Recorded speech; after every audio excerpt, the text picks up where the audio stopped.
When my daughter-in-law Brielle stood in the marble foyer of the Maldives resort and announced to her entire family that I was just an old woman who needs to learn her place, she had no idea she was speaking to the person who actually owned every square inch of the paradise they'd been vacationing at for years. The look on her face when I pulled out the deed and showed them my name, Giovanna Blackwood, as the sole proprietor, was worth every insult I'd endured over the past decade. But that moment of revelation was just the beginning of a story that would shake the Carrington family to its core and finally show them that sometimes the person you dismiss as worthless holds all the cards. Before we jump back in, tell us where you're tuning in from, and if this story touches you, make sure you're subscribed, because tomorrow I've saved something extra special for you.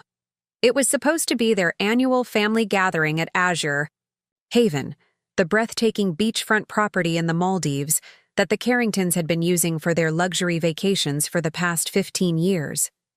As usual, I had arrived 3 days early to ensure everything was perfect. Fresh orchids in every room, the infinity pool cleaned to sparkling perfection, the staff briefed on each family member's preferences. What they didn't know was that I wasn't just being a dutiful mother-in-law, I was overseeing my own property, the crown jewel of my late husband Domenico's real estate empire that I'd inherited 20 years ago. The morning everything changed started like any other. I was arranging birds of paradise flowers in the grand dining room when I heard Brielle's voice cutting through the peaceful morning air. She was on the terrace with her sister Valentina and their mother Cordelia, my son August's wife, sister-in-law, and mother-in-law respectively. The three of them had formed what I privately called the Carrington Tribunal, always ready to pass judgment on anyone they deemed beneath their social standing. Honestly, I don't know why Giovanna insists on coming early every year, Brielle was saying, her voice dripping with disdain. It's not like we need her fussing around like some kind of glorified housekeeper. The staff here are perfectly capable. Valentina's laugh was sharp and cruel. Right? And have you seen what she's wearing? Those old sundresses she insists on bringing. You'd think after marrying into our family, she'd have learned how to dress properly by now. But it was Cordelia's response that cut the deepest. Ladies, please, we must be charitable. Giovanna is just an old woman now. She probably doesn't realize how out of place she is at our family gatherings. Perhaps we should gently suggest she stay home next year. After all, these vacations are for family, and technically, she's not really one of us anymore since Domenico passed. I stood there, hidden behind the silk curtains, my hands trembling slightly as I arranged the last stem. Just an old woman. Not really family. The words echoed in my mind, each syllable a small dagger. After everything I'd done for them, after all the years of quietly ensuring their comfort, this was how they saw me, an unwanted intruder in their privileged world. My late husband Domenico had been the only Carrington who ever truly saw me. We'd met when I was running a small seaside restaurant in Positano, and he was a young architect on holiday. Despite his family's objections to him marrying a nobody from Italy, we'd built a beautiful life together. When he died in a car accident just 5 years into our marriage, I was left to navigate his family's cold shoulders alone. Their son, August, was only 7 at the time, and for his sake, I'd endured every slight, every backhanded compliment, every reminder that I wasn't their kind of people.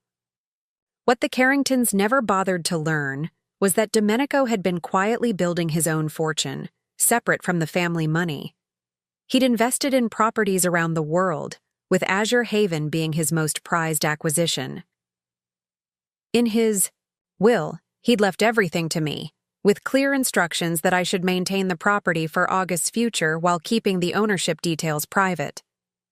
My family's pride would never let them accept hospitality from you, he'd written. So let them think what they want to think. For 20 years, I'd honored his wishes. I'd let the Carringtons believe that Azure Haven belonged to some distant relative of theirs, that their annual vacations were a family privilege passed down through generations. I'd watched them lounge by my pool, dine on my terrace, and sleep in my beds, all while treating me like an unwelcome guest who should be grateful for their tolerance. The sound of approaching footsteps pulled me from my thoughts. August appeared in the doorway, his face lighting up when he saw me. Despite everything, my son had grown into a kind man, though somewhat blind to his family's treatment of me. "Mom! There you are! The place looks incredible as always. I don't know how you do it." I smiled, setting down my pruning shears. "Just making sure everything's perfect for the family." He hugged me briefly, then glanced at his watch. "Listen, Brielle wanted me to talk to you about something. She feels like maybe you're working too hard on these vacations. You know, at your age, you should be relaxing more, not running around organizing everything." At my age. There it was again. "What exactly is Brielle suggesting?" I asked carefully. August shifted uncomfortably. "Well, she thought maybe next year you could arrive with everyone else instead of coming early. Or maybe even skip a year? Give yourself a break? We could hire an event planner to handle the preparations." I studied my son's face, searching for any sign that he understood how hurtful this suggestion was. Finding none, I simply nodded. "I'll think about it." As August left to join his wife, I made a decision. 20 years of silence was enough. The Carringtons were about to learn exactly who they'd been dismissing as just an old woman. That evening, as the family gathered for their welcome dinner on the torchlit terrace, I took my usual seat at the far end of the table. Brielle, resplendent in a designer dress that probably cost more than most people's monthly salary, was holding court at the center, regaling everyone with stories of her latest charity board position. Of course, I told them that presentation was everything, she was saying.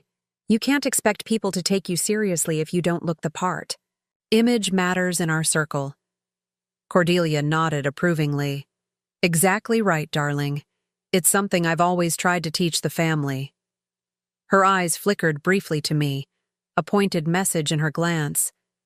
I sipped my wine quietly, watching, as platters of lobster and Wagyu beef made their way around the table, all ordered on my account, naturally, though they assumed it was covered by the mysterious family benefactor who owned the property. "Speaking of image," Valentina chimed in, "has anyone noticed how much better the East Wing looks this year? I heard they finally hired a proper interior designer instead of letting." She trailed off, glancing at me meaningfully. "Instead of letting untrained hands handle the decor?" I finished for her, my voice steady.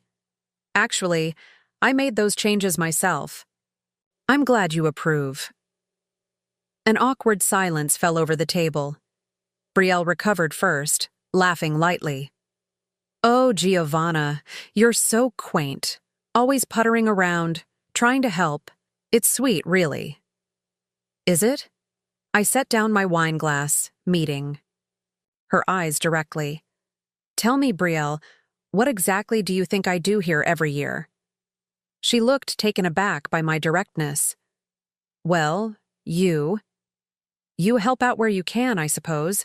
Though honestly, we've all been meaning to talk to you about that. You're not getting any younger, and all this fussing about can't be good for you." "She's right," Cordelia interjected, her voice taking on that patronizing tone she reserved for people she considered beneath her. "Giovanna, dear, you're what, 62 now? It's time to accept that your role in the family has changed. You should be enjoying your golden years, not playing hostess to people who can certainly manage without you." The words hung in the air like a challenge. Around the table, I could see other family members shifting uncomfortably, but no one spoke up to defend me. Not even August. I stood slowly, my chair scraping against the stone terrace.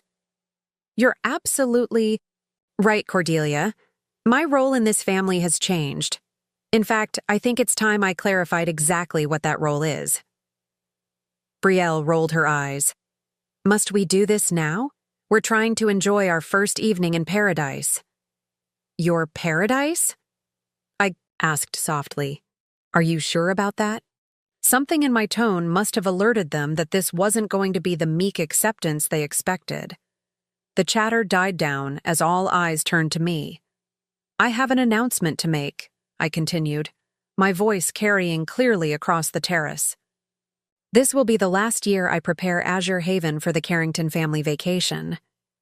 "Well, that's probably for the best," Brielle said quickly.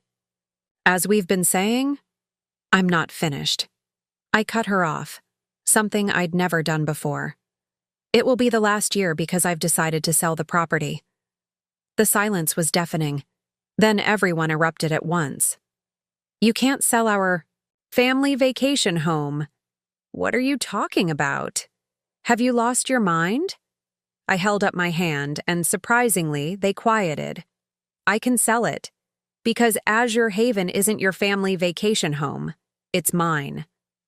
Preparing and narrating this story took us a lot of time, so if you are enjoying it, subscribe to our channel. It means a lot to us. Now back to the story. Brielle laughed, but it sounded forced. "That's ridiculous. This property has been in the Carrington family for decades." "No," I corrected her. "This property has been in my name for 20 years. Domenico bought it as an investment and left it to me when he died. I've maintained it, paid for its upkeep, covered all the expenses for your annual vacations, and handled every detail of your stays here, while you all assumed it belonged to some distant Carrington relative." The color drained from Cordelia's face. "That's impossible. You're lying."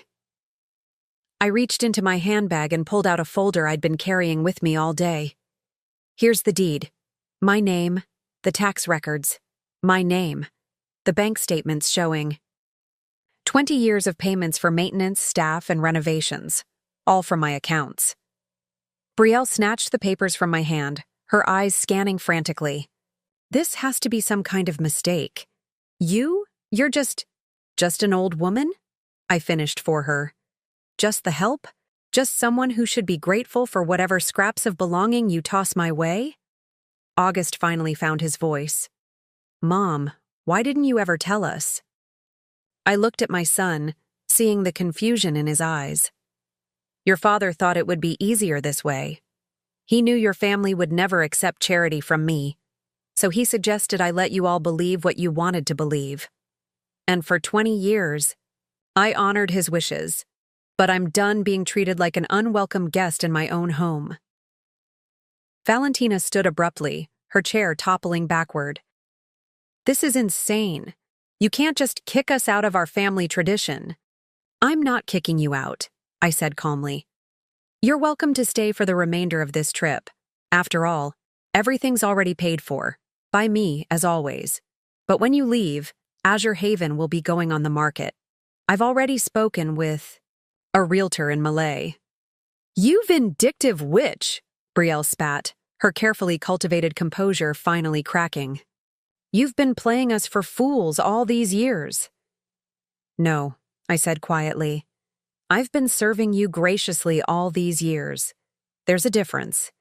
The only fools here are the people who couldn't see value in someone simply because they deemed them unworthy of respect."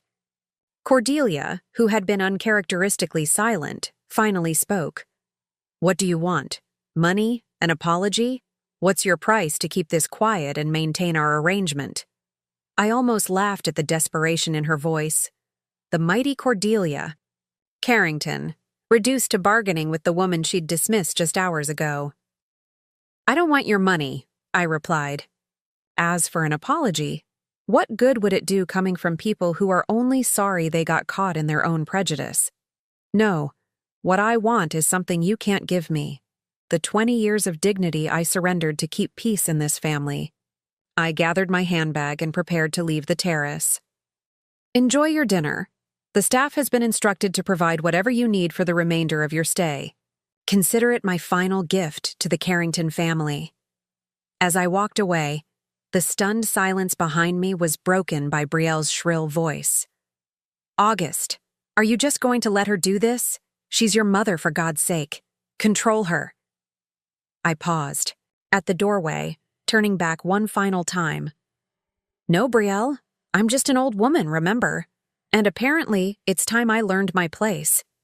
I think I'll start by taking my rightful place as the owner of this property, and every decision that comes with it. With that, I left them to their dinner, their shock, and their shattered assumptions. As I walked through the gardens, I'd tended for 2 decades, breathing in the scent of jasmine and sea salt, I felt lighter than I had in years.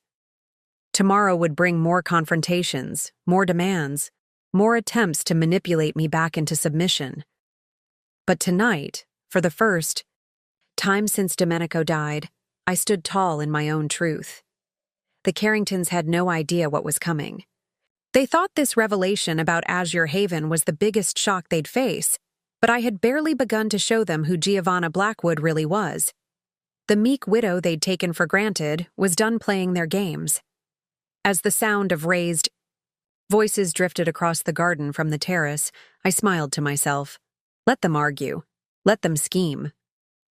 They were about to learn that when you dismiss someone as just an old woman, you might be overlooking the person who holds all the power, and has finally decided to use it. The morning after my revelation at dinner, I woke before dawn and slipped into the private study that overlooked the ocean. This room was my sanctuary, the one place in Azure Haven where I kept the truth of my life, documents, photographs, and memories the Carringtons knew nothing about. I pulled out my laptop and began composing emails to my team of lawyers and financial advisors. If the family thought last night's announcement about the property was the only surprise I had in store, they were about to learn how wrong they were. By 7 o'clock, the first knock came at my door. It was August, looking haggard and confused. "Mom, we need to talk," he said, running his hands through his hair. "Brielle couldn't sleep all night. She keeps saying there must be some misunderstanding." I gestured for him to sit in one of the leather armchairs. "There's no misunderstanding, August. I own Azure Haven. I've owned it for 20 years. But why didn't you tell me?" The hurt in his voice was genuine. "All these years, I thought. We all thought." "You thought what? That I was just tagging along on your family's generosity? That I should be grateful to be included?" He flinched. "That's not fair." "Isn't it? Tell me, August. In all these years, did you ever once defend me when your wife and her family made their little comments about my clothes, my background, my place in the family?" His silence was answer enough. "Your father knew exactly how his family would treat me after he died," I continued. "That's why he made sure I'd have security, even if I had to hide it. He wrote me a letter before he died. Would you like to see it?" I pulled out a worn envelope from my desk drawer and handed it to him. August unfolded the yellowed paper, his eyes scanning his father's distinctive handwriting. "My dearest Giovanna, if you're reading this, then I'm gone, and you're facing my family alone. I'm so sorry for that. I know Mother and the others will try to diminish you, to push you aside now that I'm not there to protect you. But remember this, you are stronger than all of them combined. The properties I'm leaving you aren't just financial security. They're your power. Use them wisely, and when the time is right, show them who you really are. All my love, Domenico." August looked up, his eyes wet. He knew? He knew how they would treat you? Your father saw things very clearly.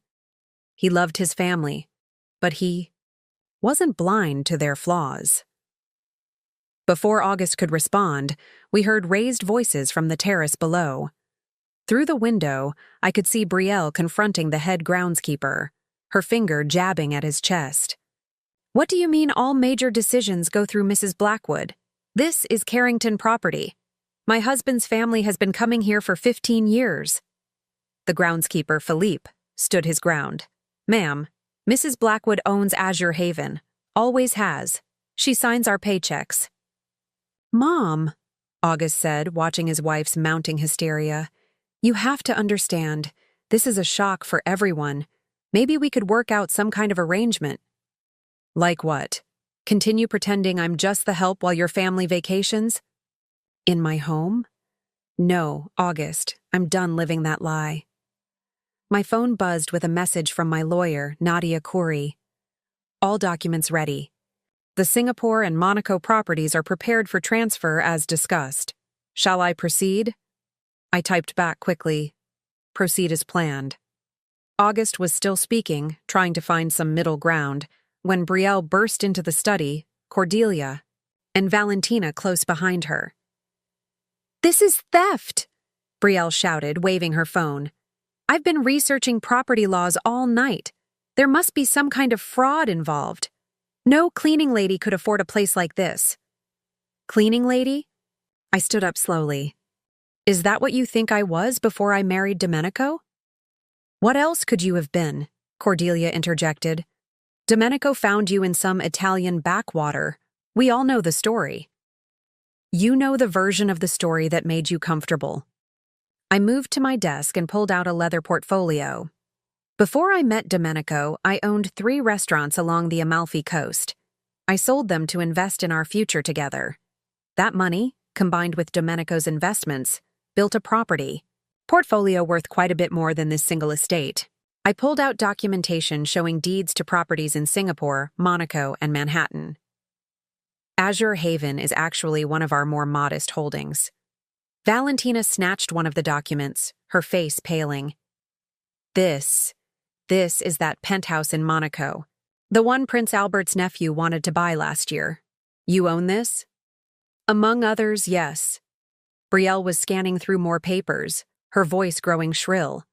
The brownstone in Manhattan, the villa in Tuscany, that estate in Singapore where they hosted the tech summit. You own all of these?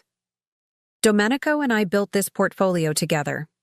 After he died, I continued managing and expanding it. You'd be surprised how much wealth you can accumulate when you're not wasting money trying to impress people who don't respect you anyway. Cordelia sank into a chair, fanning herself. This can't be real. You've been... What? Playing poverty? While sitting on millions? Playing poverty? I laughed. I've never claimed to be poor. You all just assumed I must be because I didn't flaunt designer labels or drop names at every opportunity. You saw what you wanted to see. August found his voice again. Mom, why are you doing this now? What's your end game? My end game. I looked at my son, feeling both love and disappointment. For years, I've watched your wife and her family treat me like an embarrassing obligation. I've listened to them mock my clothes, criticize my manners, and question my right to be here. And you, August, you never once spoke up. Not once. That's not true. Name one time, I challenged. One single instance where you defended your mother against their condescension. His silence spoke volumes. But this isn't really about revenge, I continued. It's about truth. And the truth is, I'm tired. Tired of pretending. Tired of making myself small to fit into your family's narrow idea of who I should be. I have a life beyond being August's mother or Domenico's widow. I have friends, interests, achievements, none of which any of you have ever bothered to ask about. Brielle, still clutching the property documents, tried a different approach. Giovanna, I think we've all misunderstood each other. Perhaps we could start fresh. After all, we're family. Are we? I asked pointedly. Because just yesterday, your mother-in-law informed me that I'm not really family anymore since Domenico is gone. Cordelia had the grace to look slightly ashamed, though she quickly covered it with indignation. That's not what I meant, and you know it. I know exactly what you meant. I gathered the property documents and locked them back in my desk. Now, if you'll excuse me, I have a conference call with my property managers. We're discussing the listing price for Azure Haven. You can't be serious about selling, Auguste said. This place, it's special to us. It's special to me too, I replied, which is why I can't bear to watch it be treated as an entitlement by people who don't appreciate its true value, or mine. I left them in the study and walked. down to the beach. The morning sun was painting the water in shades of gold and turquoise. This place had been my sanctuary for 2 decades, but it had also been my prison, a beautiful cage where I played the role assigned to me by people who never bothered to look deeper. My phone rang. It was Katerina, my best friend from my restaurant. Days in Italy. Kara, I got your message. Are you finally telling those vultures the truth? I've started, I said, smiling at her familiar voice. They're in shock. Good. It's about time they learned who they've been dismissing all these years. So, are you really selling Azure Haven? I'm considering it. But first, I want them to understand exactly what they've lost through their own arrogance. We chatted for a few more minutes before I heard footsteps on the sand behind me. I turned to find August approaching alone. Mom, can we talk? Really? Talk. Without all the drama? I gestured to a bench overlooking the water. Of course. We sat in silence for a moment before he spoke. I've been thinking about what you said, about me never defending you. You're right, I didn't. I told myself I was keeping the peace, but really, I think I was just being a coward. It hurt, August, every time. I know. I see that now. He paused. Dad's letter. He was right about everything, wasn't he? About how they'd treat you. About the properties being your power. Your father was a very wise man. Will you tell me the truth? About who you really are? Not the version I grew up believing, but the real story? So I told him. About growing. Up in a small coastal town working in my uncle's restaurant, saving every penny to buy my first small trattoria. About building a successful business, traveling, learning about wine and art and architecture. About meeting his father not as a starry-eyed nobody, but as an accomplished woman who chose love despite the social barriers. I gave up my restaurants. When we married, not because I had to, but because I wanted to build something with your father. We invested together, planned together, dreamed together. When he died, I could have fought his family openly for recognition, but I thought staying quiet would be better for you. But it wasn't, August said quietly. It just taught me to be complicit in their behavior. Perhaps. But you can change. That now. How? Brielle is. She won't accept this easily. None of them will. That's not my problem anymore, August. I've spent 20 years making things easy for others. Now it's time for them to adjust to reality, not the other way around. We were interrupted by Philippe hurrying down the beach. Madame Blackwood, there's a situation at the house. Mrs. Brielle has called someone, a lawyer, I think. They're in the main salon making threats about contested ownership. I stood, brushing sand from my sundress, the same simple style Valentina had mocked just yesterday. Well then, let's go see what they think they can contest. In the main salon, Brielle had indeed brought in legal counsel, a sharp-featured woman in an expensive suit who was speaking rapidly into her phone. Cordelia and Valentina flanked Brielle like generals preparing for battle. Ah, Mrs. Blackwood, the lawyer said, ending her call. I'm Anastasia Clements, representing the Carrington family interests. My clients inform me there's some confusion about the ownership of this property. There's no confusion, I replied calmly. I own Azure Haven, have done for 20 years. Yes, well, my clients believe that there may have been some irregularities in how the property was transferred. Undue influence, perhaps, given your relationship with the deceased. I almost laughed. Undue influence? I was Domenico's wife, not some stranger who appeared at his deathbed. We were married for 5 years before his death. Even so, the family has certain expectations. The family's expectations are not my concern, I cut in. Nor are they legally binding. I have clear title to this property and several others, all properly documented and filed in multiple jurisdictions. Mom, August said, stepping forward, maybe we should all calm down and discuss this rationally. Oh, now you want rational discussion? Brielle turned on her husband. After your mother has apparently been lying to us for decades? I never lied, I interjected. I simply chose not to advertise my wealth to people who had already decided I was beneath them. There's a difference. Attorney Clements cleared her throat. Mrs. Blackwood, surely you understand the family's position. This property has been central to Carrington family traditions. This property has been central to my hospitality for 20 years, I corrected. Every meal you've eaten, every flower arrangement you've admired, every sunset cocktail you've enjoyed, all provided by me, paid for by me in my own home. But you let us believe. I let you believe what you wanted to believe. Your assumptions are not my responsibility. Cordelia stood up, her voice shaking with rage. You've made fools of us all. What kind of person does something like this? The kind who got tired of being called just an old woman by people enjoying her hospitality, I shot back. The kind who decided that respect shouldn't have to be bought, but since you all seem to value nothing else, perhaps it's time you saw what you've been disrespecting all these years. My phone chimed with another message from Nadia. Singapore. Transaction complete. Monaco papers ready for your signature. Also, the Sheikh's son increased his offer on Azure Haven to $50 million. I glanced at the message, then looked up at the stunned faces before me.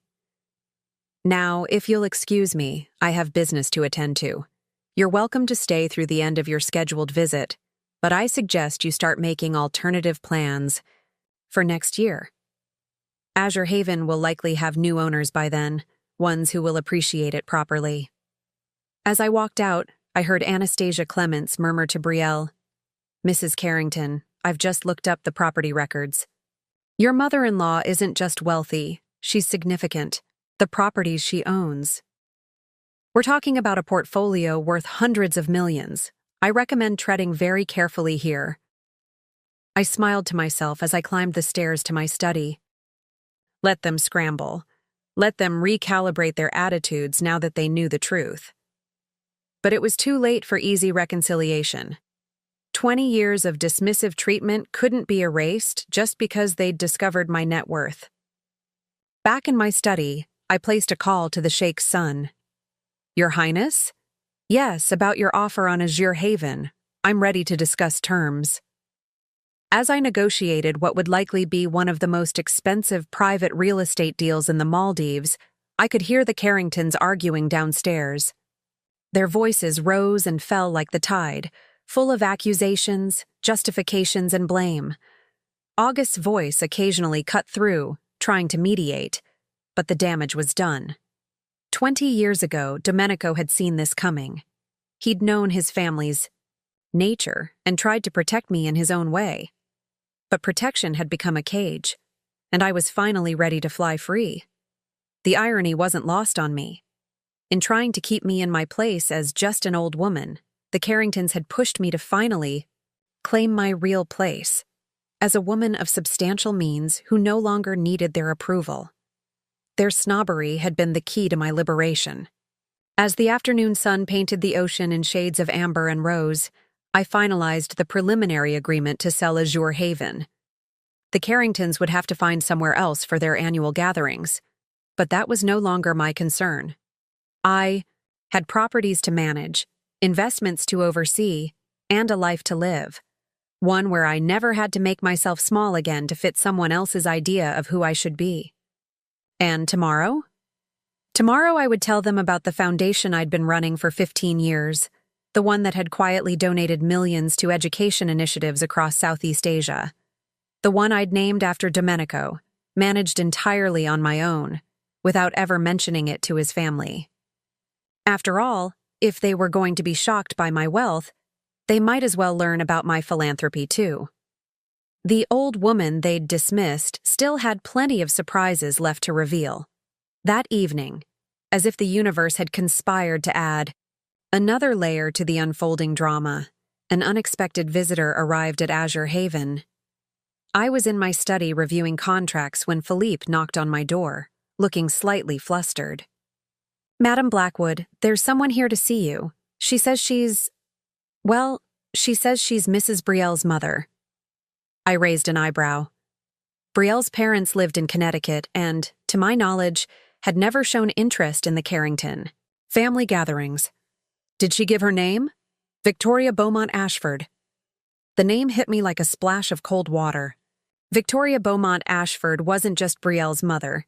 She was the CEO of one of the largest luxury hotel chains in North America. I'd actually had business dealings with her company years ago, though she wouldn't know it. My transactions had been through various holding companies and trusts. "Send her in, Philippe, and perhaps prepare some tea." Victoria swept into my study moments later, all elegant silver hair and designer clothing. Unlike her daughter's flashy style, Victoria's wealth whispered rather than shouted. I recognized the understated elegance of someone truly comfortable with their position. "Mrs. Blackwood," she said, extending a manicured hand. "I apologize for arriving unannounced. When Brielle called me hysterical about some property situation, I felt I should come personally. Please, sit down." I gestured to the seating area. "I assume your daughter has filled you in on recent revelations?" Victoria settled into the chair with practiced grace. "She has, though. I suspect her version might be somewhat colored by emotion. She seems to be under the impression that you've been perpetrating some sort of elaborate deception. And what do you think?" She studied me for a moment. "I think there's more to this story than my daughter understands. I've built an empire in hospitality, Mrs. Blackwood. I know the difference between service and servitude, between discretion and deception. An interesting distinction." "Indeed." She accepted the tea Philippa brought in. "I've actually been curious about Azure Haven for years. It's one of the few private properties that consistently maintains five-star standards without any apparent connection to established hospitality groups. Now I understand why." I leaned back in my chair.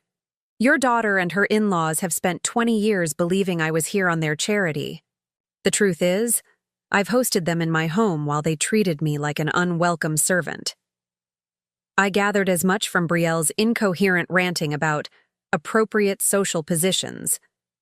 Victoria sipped her tea. "Tell me, why maintain the charade? For so long?" "My late husband thought it would be easier. His family's pride, you understand?" "Ah, pride." She set down her cup. "The most expensive luxury of all. It's cost my daughter more than she realizes." Before I could respond, raised voices erupted from downstairs. Victoria sighed. "I suppose I should go mediate whatever disaster is brewing down there." "Actually," I said, standing, "why don't we both go? I believe they're about to learn about another aspect of my life they've overlooked." We descended to find the family, gathered in the main salon, where a heated argument was in progress. Brielle was pacing frantically, while Cordelia sat rigid on the sofa, clutching her pearls. August stood by the window, looking exhausted, while Valentina typed furiously on her phone. "Mother!" Brielle exclaimed when she saw Victoria. "Thank God you're here. You won't believe what's happening. She pointed at me accusingly, has been lying to us for years. She owns this place, and apparently dozens of other properties. And now she's selling our family vacation home to some Arab prince." "Sheikh," I corrected mildly. "And it's not your family vacation home. It's my property." Victoria raised an elegant eyebrow at her daughter. "Brielle, darling, do calm down. You're making a scene." "A scene? Mother, she's stolen our heritage." "What heritage?" I interjected. "The one where you've vacationed for free in my home while treating me like hired help? The one where you've criticized my clothes, my manners, my very presence, while enjoying my hospitality?" Valentina looked up from her phone. "Oh my God. You weren't joking about the foundation. The Domenico Carrington Foundation, it's real. And it's..." Huge. All eyes turned to her. "What are you talking about?" Cordelia demanded. "I just found it online. The Domenico Carrington Foundation. It's been operating for 15 years, funding education initiatives across Southeast Asia. Last year alone, it donated $40 million to various programs, and the founder and chairman is listed as..." She looked up at me. "Giovanna Blackwood." A stunned silence fell over the room. "$40 million?" Brielle whispered. "In 1 year?" "That particular year was exceptional," I said. "We had some excellent returns on our investments. Usually it's closer to 25 or 30 million annually." Victoria's lips curved into what might have been a smile. "Well, well, it seems there are depths to you none of us suspected, Mrs. Blackwood." But how?" Cordelia sputtered. "Where does this money come from?" "From the portfolio Domenico and I built together," I explained patiently. "Properties, investments, various business ventures. The foundation was something I started after his death, to honor his memory and his belief in education." "You've been running a major philanthropic foundation for 15 years and never mentioned it?" August asked, his voice mixed with hurt and amazement. "When exactly would I have mentioned it? During the dinners where your family discussed how I couldn't possibly understand their world? Or perhaps while your wife was explaining that I needed to stay in my lane?" Victoria turned to her daughter. "Brielle, what exactly have you been saying to your mother-in-law?" She never seemed..." Brielle floundered. "She never seemed what?" Victoria's voice was sharp. "Wealthy enough? Sophisticated enough? Or did you simply never bother to look beyond your own assumptions?" "This is ridiculous," Valentina burst out. "If she's so rich and powerful, why has she been playing servant all these years?" "I haven't been playing servant," I said quietly. "I've been honoring my husband's memory by hosting his family. I've been maintaining traditions that seemed important to you all. I've been trying to be the bridge between August and his father's family. But not once in 20 years. Has anyone in this room asked me about my life, my interests, my achievements?" "That's not true," Cordelia protested weakly. "Really? Tell me then, what do you know about me beyond being Domenico's widow? Do you know I speak 5 languages? That I studied architecture in Florence before I met your son? That I serve on the board of 3 international charities? That I own one of the largest private collections of Southeast Asian art in Europe?" Their silence was answer enough. Victoria cleared her throat. "I think what Mrs. Blackwood is trying to say is that you've all been so focused on what you thought she wasn't, that you never bothered to discover what she actually is." "But why hide it?" Brielle demanded, her voice almost petulant now. "Hide? What exactly? My wealth? I've never hidden it. I simply haven't flaunted it. Or did you think the fresh orchids that appear in every room, the perfectly maintained property, the staff who anticipate your every need, did you think all that happened by magic? We assumed there was a trust or something," August admitted. "There is a trust. Several, actually. All in my name." My phone buzzed with a message. I glanced at it and couldn't help but smile. "What now?" Valentina asked suspiciously. "Oh, just a confirmation that our latest project has been approved. The foundation is building a technology center in Cambodia. It should serve about 15,000 students annually." "This is insane," Brielle muttered. "My mother-in-law is some kind of secret philanthropist millionaire?" "Billionaire," Victoria corrected quietly. "If these property listings are accurate, your mother-in-law's assets put her well into billionaire territory." The word seemed to echo in the room. Billionaire. "I need a drink," Cordelia announced, standing abruptly. "The bar is fully stocked," I said helpfully. "The Macallan 1926 is particularly good. Though at $60,000 a bottle, I've been saving it for special occasions." Cordelia sat back down, looking faint. "You've been serving us $60,000 whiskey?" Valentina squeaked. "Only to those who could appreciate it. Your father-in-law had excellent taste." Victoria laughed then, a rich, genuine sound. "Oh, this is delicious. Absolutely delicious. Tell me, Mrs. Blackwood, have you been testing them all these years? Seeing if anyone would notice the quality of what they were being served?" I allowed myself a small smile. "Let's just say it's been educational." "This doesn't change anything," Brielle said stubbornly. "She still deceived us." "How exactly?" Victoria asked her daughter. "By not wearing her bank statements on her sleeve? By not boasting about her charitable work? By quietly providing you with luxury vacations year after year without asking for thanks or recognition? But she let us think." "She let you think? What you were determined to think," Victoria cut in sharply. "And now you're upset because reality doesn't match your prejudices. Frankly, Brielle, I'm disappointed in you." Brielle looked as though she'd been slapped. August moved away from the window. "Mom, I need to ask you something. Was this all some kind of test? Were you waiting for us to prove ourselves worthy or something?" I looked at my son, feeling a wave of sadness. "No, August. It wasn't a test. It was just life." I kept quiet, because it seemed easier than fighting your family's assumptions. I focused on being a good mother to you, rather than demanding recognition for anything else. But yesterday, when I heard your wife and her family dismissing me as just an old woman who should learn her place, something finally broke. "So you decided to drop this bombshell on us?" "I decided to stop pretending that disrespect doesn't hurt just because it comes from family." Victoria stood gracefully. "Well, I think I've heard enough to understand the situation.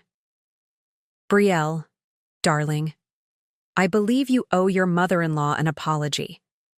A genuine one, not the kind you give, to smooth over social awkwardness." "But Mother—" "No buts. This woman has hosted you in her home for years, provided for your comfort, supported your lifestyle, and asked for nothing in return except basic courtesy, which you couldn't even manage to give her." Brielle's face flushed deep red. I didn't know."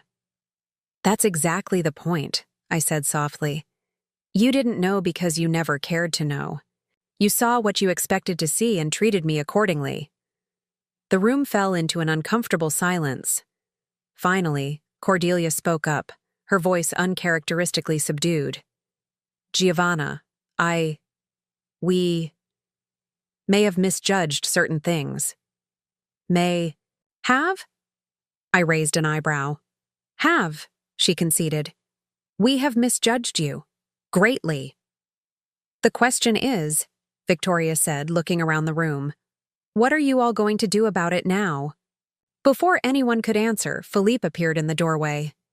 "Madame Blackwood, I apologize for interrupting, but there's an urgent call from the Foundation. Something about the Minister of Education in Singapore?" "Excuse me," I said, standing. "I need to take this call. Feel free to continue discussing my deception amongst yourselves." As I walked toward my study, I heard Victoria say to the stunned group, "You know, in all my years in business, I've learned that truly powerful people rarely need to announce their power. They simply exercise it. I think you've all just learned that lesson the hard way." In my study, I took the call from Singapore, but my mind was still partly on the scene I'd left behind. For 20 years, I'd kept my silence, thinking it was the best way to keep peace in the family. But silence had been misinterpreted as weakness, discretion as insignificance. The call was brief, just a confirmation of permits for our new educational campus. After hanging up, I walked to the window overlooking the ocean. The sunset was painting the sky in brilliant oranges and purples. Beautiful views from a beautiful prison. But I wasn't a prisoner anymore. A knock on the door interrupted my thoughts. "Come in." August entered, looking older than his 42 years. "Mom, can we talk?" Really talk this time? Of course. He sat down heavily in one of the chairs. I've been an idiot, haven't I? You've been complacent, I said carefully.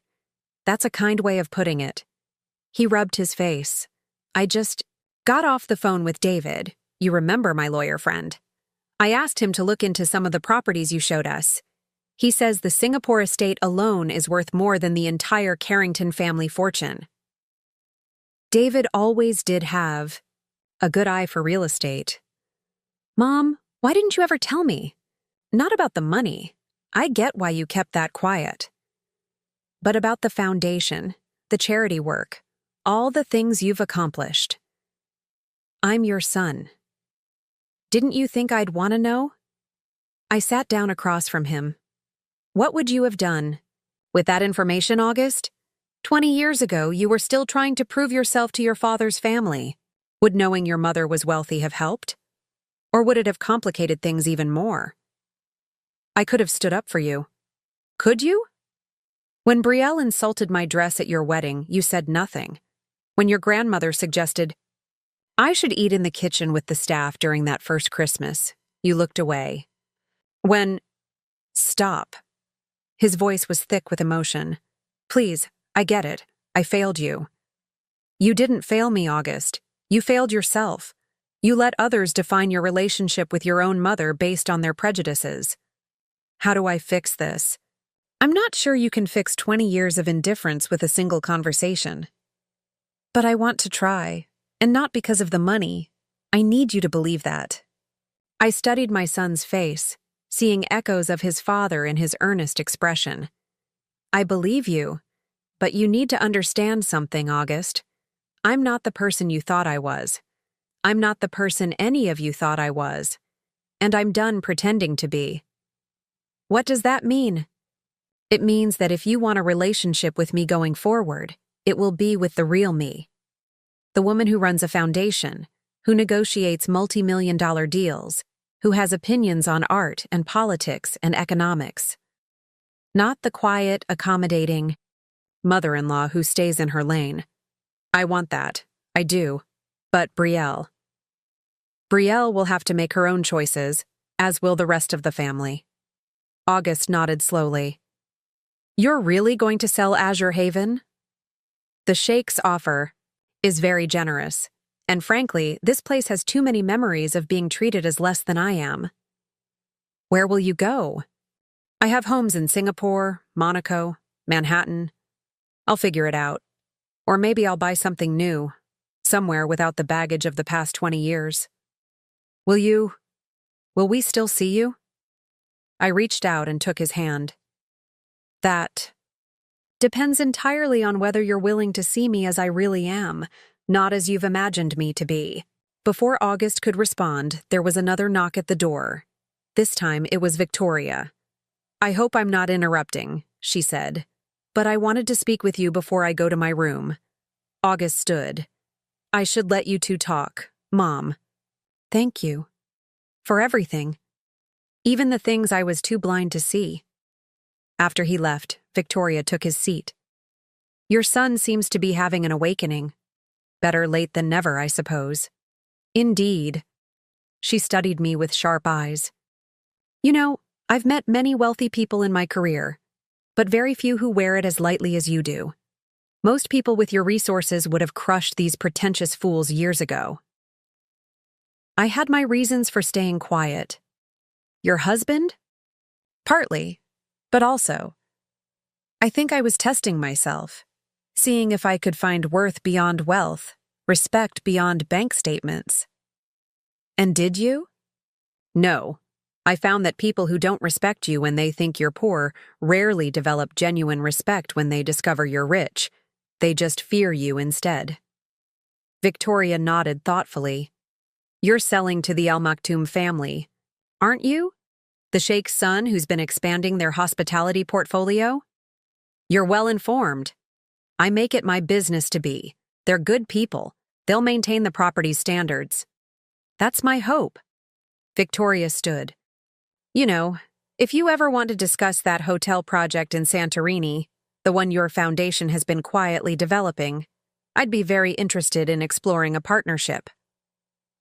I raised an eyebrow. How do you know about Santorini? She smiled. I make it my business to know about potential competitors, or allies.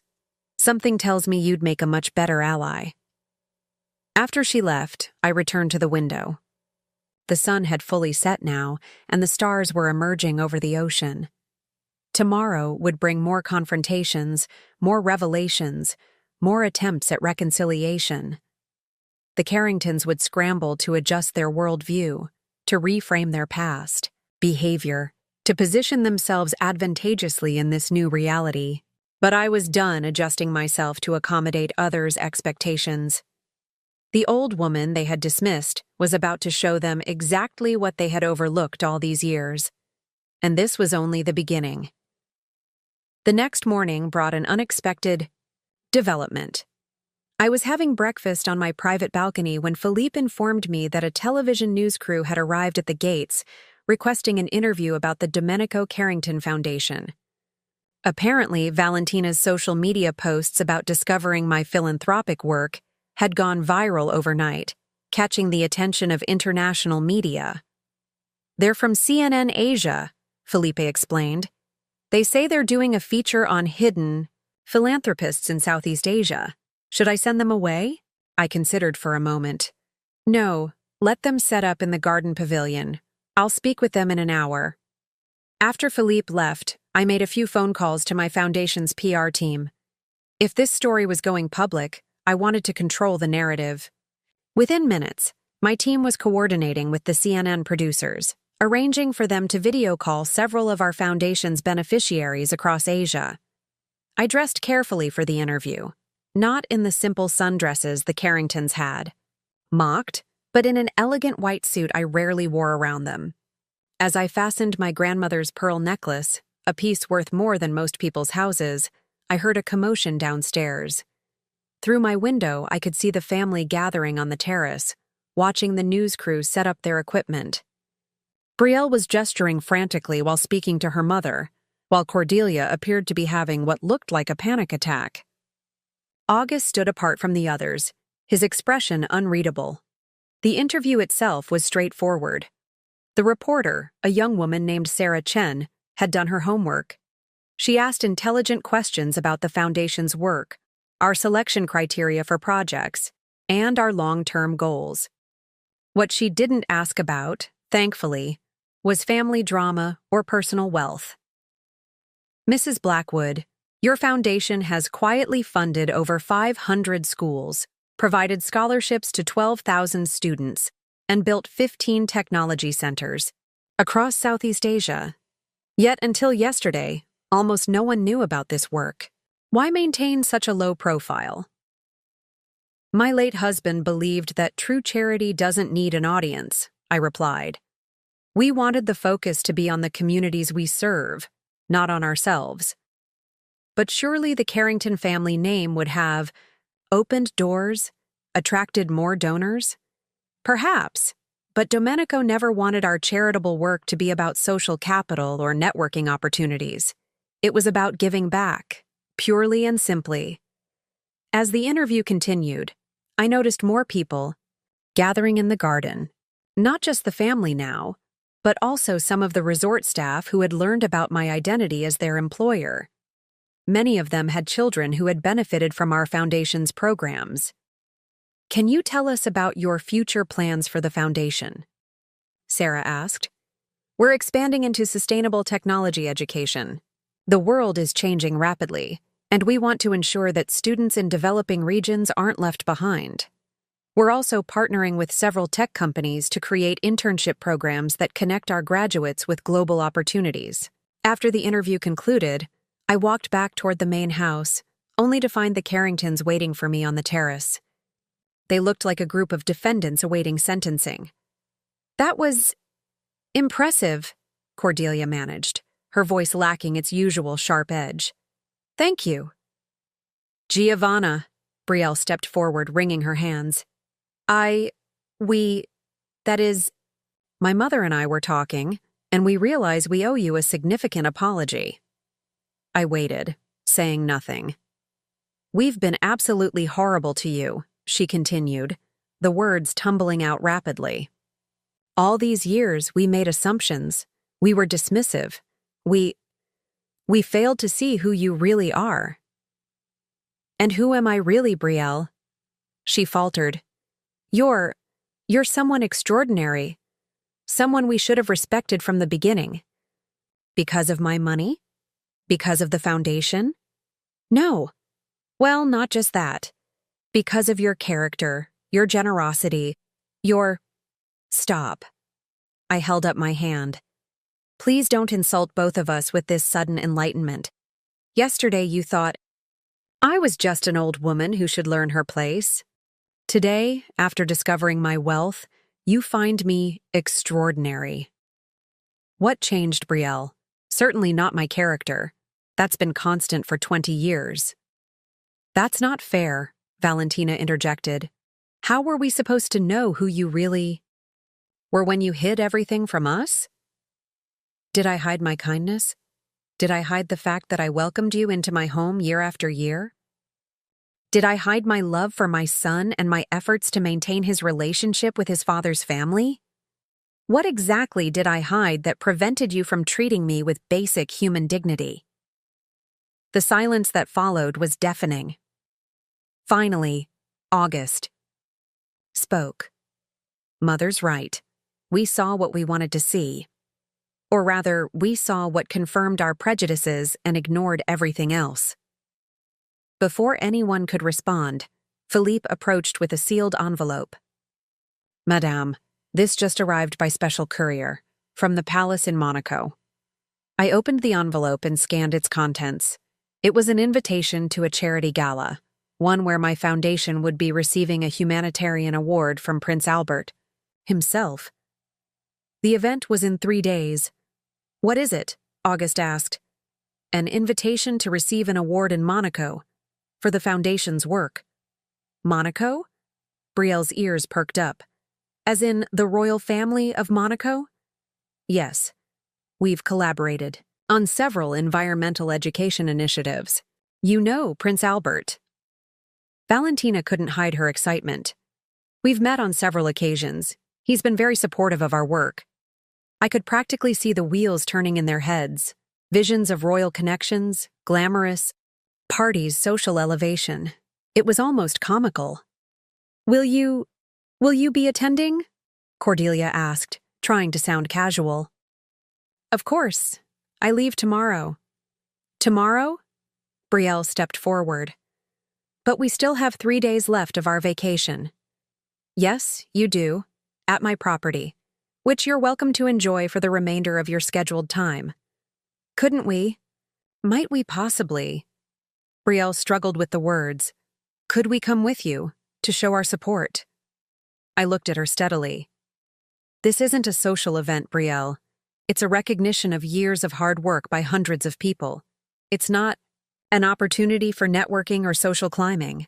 That's not what I meant." "Isn't it?" She had the grace to look ashamed. I turned to walk away, then paused. "You know what the saddest part is? If any of you had shown genuine interest in my life over the past 20 years, you could have been part of this journey. You could have contributed to something meaningful. Instead, you chose to focus on my perceived shortcomings. And now, when you finally see value in me, it's too late to share in what I've built." That evening, as I packed for Monaco, August knocked on my door. "Can I help?" he asked. "Come in." He sat on the edge of my bed, watching me fold clothes into my suitcase. "I've been thinking about Dad's letter," he said finally, "about what he knew would happen. Your father was perceptive. Did you ever resent him for putting you in this position?" I paused in my packing. "Sometimes, but he thought he was protecting both of us. He knew his family would never accept me as an equal, so he gave me the means to live independently of their approval. But it isolated you. It did. But it also gave me the freedom to build something meaningful without constantly fighting for validation. August picked up a framed photograph from my dresser, one of Domenico and me on our honeymoon in Santorini. I miss him. So do I. Do you think he'd be proud of what you've accomplished? I think he'd be proud that I've found my own path, that I didn't let his family's prejudices define me. I'm sorry I did. You were young, and you were trying to fit in with your family. That's not an excuse. No, I agreed. It's not. We sat in comfortable silence for a moment before August spoke again. Tell me about the foundation. How it really started. Not the public version, the real story. So I told him about how after Domenico's death, I had felt lost and purposeless. How I had traveled to Thailand to visit a friend and had seen children studying by candlelight because their school had no electricity. How that single image had sparked the idea for what would become the foundation. I started small, I explained, just funding solar panels for a few rural schools. But then I saw how much more was needed: computers, internet access, teacher training. One project led to another, and suddenly I had a foundation. Why education specifically? Because education is what saved me. After my parents died, I could have ended up anywhere. But I had teachers who believed in me, who pushed me to learn, to grow. I wanted to give that same chance to others. And you never told us about any of this. Would you have listened? Really listened? Or would it have been dismissed as cute that Domenico's widow had a little charity project? August winced. Probably the latter. Exactly.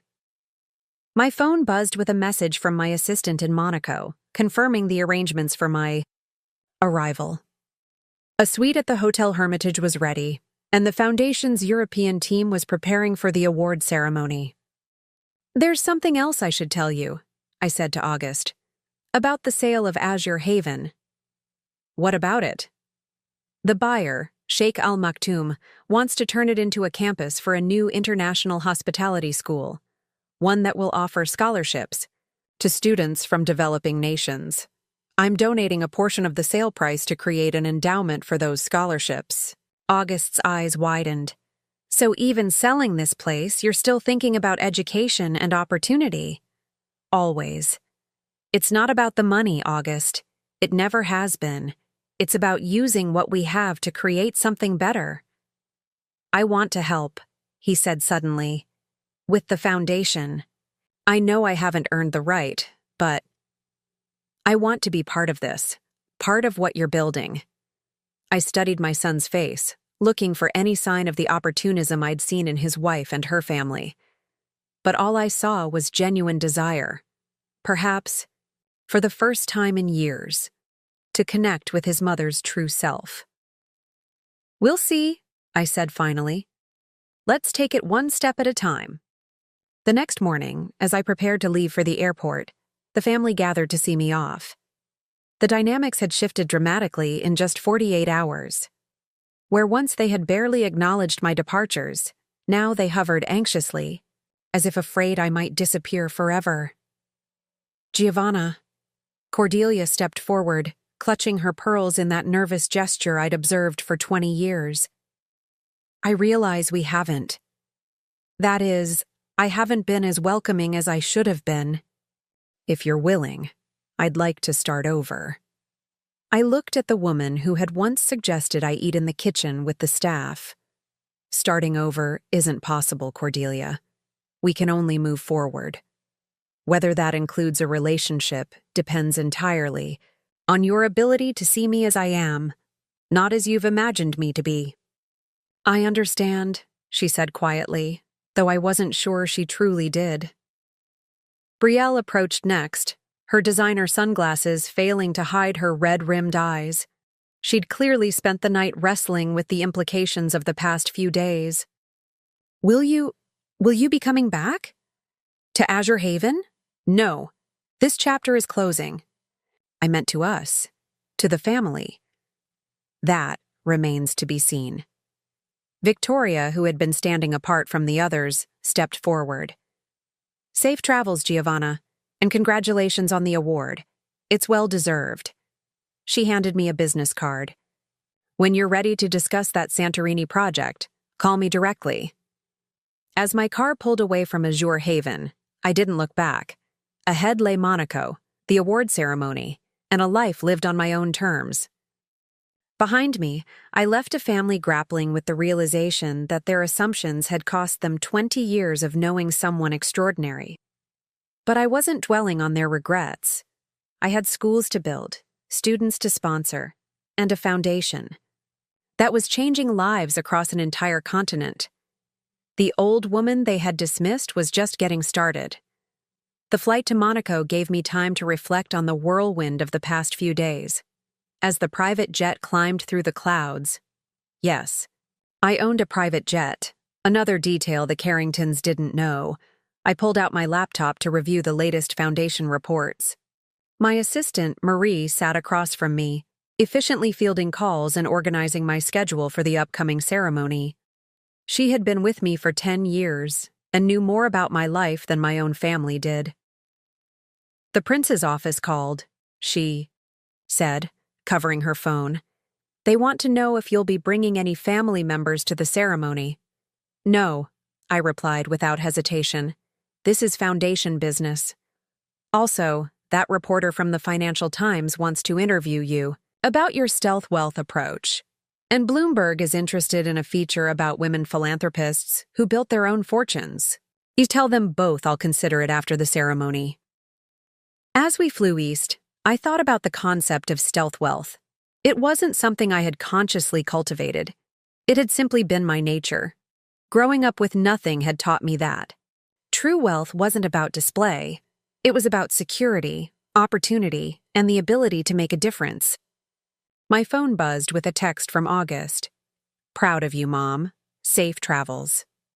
Simple words, but they carried weight. Perhaps there was hope for rebuilding our relationship after all, but on new terms, with new understanding. The landing in Nice was smooth, and a car was waiting to take us to Monaco. As we drove along the coastal road, memories flooded back. Domenico and I had spent our first anniversary here, young and in love, dreaming of the future. "Marie," I said suddenly, "do you remember why I hired you?" She smiled. "Because I told you in the interview that I didn't care about your money, I cared about your mission." "Exactly. You saw what mattered." "It wasn't hard. You talk about those students like they're your own children." And they were, in a way. Every scholarship recipient, every graduate who went on to university, every young woman who broke free from poverty through education, they were all part of my extended family. A family I had chosen, who valued what I offered, who saw me for who I truly was. As we approached Monaco with its glittering harbor and elegant buildings climbing the hillside, I felt a sense of peace. The Carringtons could grapple with their revelations back at Azure Haven. I had a humanitarian award to accept, and more importantly, work to continue.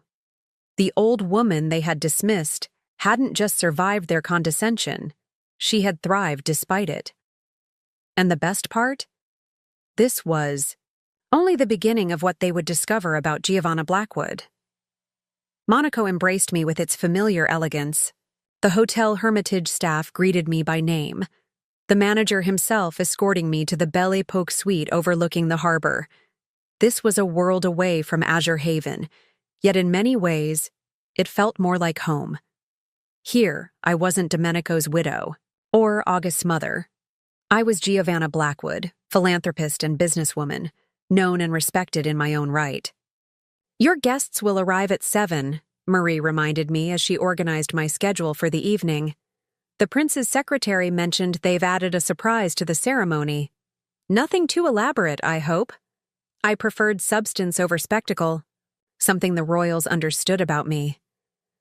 "Also, you've received several urgent messages from the Carringtons." Of course. It had been barely 12 hours since I'd left them behind in the Maldives, and already the panic was setting in. When the family discovered I wasn't merely wealthy but connected at the highest levels of European society, Their desperation to re-establish ties would only intensify. Forward August's messages to me. The rest can wait. I opened my laptop to review my speech for the award ceremony when my phone rang. It was Victoria Beaumont Ashford. Giovanna, I hope you don't mind the call. I wanted to congratulate you personally on the award. Thank you, Victoria. That's kind. Not at all. Recognition for genuine philanthropic work is rare in our circles. Usually it's just wealthy people buying plaques to hang in their bathrooms. There was a pause. I also wanted to give you a heads up. My daughter and her in-laws are planning something that might concern you. I sat up straighter. What do you mean? They've booked flights to Monaco, arriving tomorrow morning from what I gather. Cordelia's been calling everyone she knows with connections to the Principality, trying to secure invitations to your award ceremony. I sighed, unsurprised but disappointed. How did you learn this? Brielle called me, practically hyperventilating about how this was her last chance to fix things with you. She seems to think a grand gesture at a royal event will somehow erase 20 years of condescension. And what did you tell her? That she's delusional, that her sudden interest in your foundation is transparently self-serving, that if she truly wanted to support you, she would respect your boundaries and give you space. But we both know, my daughter rarely listens to reason when social advancement is at stake. I gazed out at the yachts bobbing in the harbor. Thank you for warning me. Consider it an apology by proxy. I raised her better than this, or I should have. After ending the call, I contacted the palace security office. If the Carringtons were determined to make a scene, they would find themselves firmly but politely barred from entry. This award ceremony wasn't about family drama. It was about the foundation and the communities we served. As I prepared for the evening, August's messages finally came through. Unlike the frantic texts from Brielle and Cordelia, his were measured and respectful. I understand if you don't want us at the ceremony. Just wanted you to know I'm proud of your work and sorry I didn't appreciate it sooner. Please let me know if there's a better time to talk about the foundation. I meant what I said about wanting to help. I hesitated before responding. Thank you for understanding.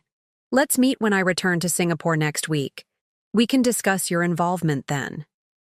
His reply was swift. I'll be there. Just me.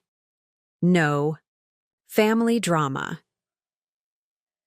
The ceremony itself was everything I had hoped for, elegant but focused on substance rather than spectacle. Prince Albert spoke passionately about the Foundation's work, particularly our initiatives in sustainable development. Education. When I accepted the award, a beautiful crystal sculpture designed by a local artist, I dedicated it to the students and teachers who had turned our vision into reality. True change happens not through grand gestures, I said in my acceptance speech, but through consistent, dedicated effort. This award belongs to every student who walked miles to attend our schools, every teacher who saw potential where others saw only poverty, every community that embraced education as a path forward. The audience's applause was warm and genuine. These weren't people impressed by wealth or status. They were fellow travelers on the path of meaningful philanthropy. As I mingled during the reception afterward, I found myself engaged in substantive conversations about educational technology, sustainable funding models, and collaborative international initiatives. It was refreshing to be seen for my ideas rather than my bank account, or worse, my perceived lack of one. As the evening wound down, Marie approached with a look of concern. Madame, there's a situation at the hotel. The Carringtons have arrived. Early. They're in the lobby, insisting on seeing you. So Victoria's warning had been accurate, but their timeline had accelerated. All of them? Mrs. Cordelia, Mrs. Brielle, Ms. Valentina, and your son August. They seem agitated. I considered my options. I could avoid them entirely, having security escort them out. I could agree to a brief meeting tomorrow. Or I could face them now, on my terms, in my territory. Tell the hotel to send them to the rooftop terrace in Ni Ale 30 minutes. And Marie, please call Philippe. I need an update on Azure Haven. When I arrived at the terrace, they were already there, looking both out of place and oddly desperate. Cordelia was dressed for what she clearly thought was a royal audience, dripping in jewelry. Brielle and Valentina had apparently hit the Monaco boutiques upon arrival, their new outfits still carrying the creased look of hasty purchases.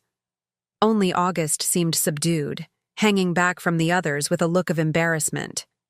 Giovanna! Cordelia rushed forward. What a coincidence. We decided to surprise you, to support your big moment. Did you? I said flatly. Not a question. The ceremony must have been wonderful, Brielle gushed. We tried to get tickets, but apparently it was very exclusive. By invitation only, yes, for those with a genuine connection to the Foundation's work. Valentina stepped forward, her voice honeyed with false enthusiasm. We're all so excited to learn more about your foundation. In fact, we've been brainstorming ways we could contribute. How generous. After 20 years of complete disinterest. Cordelia's smile faltered slightly. Now, Giovanna, that's not entirely fair. We simply didn't know the extent of your involvement. Had you understood I was wealthy and connected, you would have treated me differently. Yes, that's precisely my point. August finally spoke up. Mom, I tried to tell them this was a bad idea, that you needed space, but they insisted. Of course they did. I gestured for them to sit. So, now that you're here, what exactly do you want? The three women exchanged glances before Brielle took the lead. We want to make amends, to be part of your life going forward, to support your important work. In what capacity exactly? None of you have backgrounds in education, international development, or philanthropy. Well, Cordelia said, straightening her spine, I've been on the board of several charities over the years. I'm quite experienced in fundraising galas and society events. Our foundation doesn't host galas. We build schools, train teachers, and create opportunities for students who would otherwise be excluded from quality education. I could help with social media, Valentina offered quickly. Raise your profile. You could have millions of followers with the right strategy. We don't measure success in followers. We measure it in graduation rates, employment statistics, and community impact. Brielle looked increasingly desperate. Giovanna, please. We're trying. We know we've made mistakes. These weren't mistakes, Brielle. They were choices. Consistent choices over 20 years to dismiss me, to belittle me, to treat me as less than. And now that you know I have wealth and influence, suddenly you're interested in making amends? Suddenly you see value in me? An uncomfortable silence fell over the group. August moved to stand beside me, subtly but significantly positioning himself apart from the others. There's something else you should know, I continued. I've just spoken with Philippe at Azure Haven. The sale to Sheikh Al Maktoum is being finalized tomorrow. The property will transition to its new owners within the month. So soon? Cordelia's voice cracked. But where will we have our family gatherings? Our tradition is ending, along with the fantasy that Azure Haven was ever yours to claim. But we're family, Brielle protested weakly. Are we? Because from where I stand, family means seeing someone's worth regardless of their bank account. It means defending them when others treat them poorly. It means genuine interest in their lives, not just what they can provide for you. My phone buzzed with a message from Marie. I glanced at it, then back at the group. My team needs me for a foundation matter. I'll make this brief. I am not interested in superficial reconciliation. If any of you genuinely want to be part of my life going forward, you'll need to demonstrate that you see me. Not my wealth, not my connections, but me as someone worthy of respect. I stood to leave, but Brielle reached out desperately. Wait, what can we do? How can we prove we're sincere? I considered the question seriously. Start by asking yourselves why you're really here. Is it because you suddenly appreciate who I am? Or is it because you've realized what I can do for you? When you have an honest answer to that question, perhaps we can talk again. As I walked away, August fell into step beside me. I'm sorry about them. I told them this would backfire. Then why did you come? To apologize to you in person, and to ask about the foundation. I've been researching your projects all night. The technology initiative in Cambodia, the teacher training program in Vietnam, the scholarship fund for girls in rural Thailand. It's incredible. It's been my life's work. I'd like to understand it better, not because of the money or the connections, but because it's important to you, because it matters. I studied my son, searching for any hint of calculation or insincerity. Finding none, I nodded. Come to my suite tomorrow morning. Bring a notebook. We have a board meeting via video conference. You can observe. The relief on his face was palpable. Thank you. I won't let you down. We'll see. The next morning, August arrived promptly at 8, notebook in hand, dressed not in the casual luxury he usually favored, but in a simple button-down shirt and chinos. He looked serious, prepared, like someone reporting for work rather than seeking social advancement. For the next 3 hours, he sat quietly as I conducted the Foundation's quarterly board meeting. He took notes, listened attentively to discussions about funding allocations, project timelines, and impact assessments. When the meeting concluded, he had questions, thoughtful ones about sustainable funding models and partnerships with local governments. You've done your homework, I observed. I stayed up all night reading everything I could find about the Foundation. I wanted to understand. And do you? I'm starting to, I think. He hesitated. There's something I need to tell you. Something that happened after you left Azure Haven. Go on. I had a major fight with Brielle about how she's treated you all these years, about how I let it happen. I told her things need to change if our marriage is going to survive. Is that what you want? For your marriage to survive? He looked down at his hands. I don't know anymore. I love Brielle, but these past few days have shown me a side of her I can't ignore. The naked opportunism, the social climbing at any cost. I keep wondering, if she treats my own mother this way, what else am I not seeing? That's a question only you can answer. I know. But what I do know for certain is that I want a relationship with you. A real one. And I want to be part of the Foundation's work, if you'll let me. Not as a figurehead, but as someone who contributes meaningfully. I considered his words. 20 years of disappointment made me cautious, but I could recognize genuine remorse when I saw it. It won't be easy. You'd need to earn the team's trust. Learn the work from the ground up. I'm willing to do that. Why? What changed, August, beyond learning about the money? Seeing you at that CNN interview, watching you talk about those students, those communities. You came alive, in a way I've never seen before. It made me realize there's this whole side of you I've never known, a purpose that gives you joy. And I've missed it all because I was too busy trying to fit into a family that never really accepted either of us. There was truth in his words. Painful, honest truth that couldn't be manufactured for advantage. The Foundation is opening a new campus in Singapore next month, I said finally. We need someone to liaise with local businesses for internship placements. It's entry-level work, but important. His face lit up. I could do that. I already have contacts in the business community there. You'd report to our education director, not to me. No special treatment. I wouldn't want any. And the position is unpaid, at least initially. We prefer to direct our funds to programs, not administrative salaries. I have savings. I'll manage. I nodded slowly. Then we'll see how it goes, one step at a time. His smile was genuine, the the same smile he'd had as a boy when he accomplished something difficult, but worthwhile. "Thank you for giving me a chance. I won't waste it."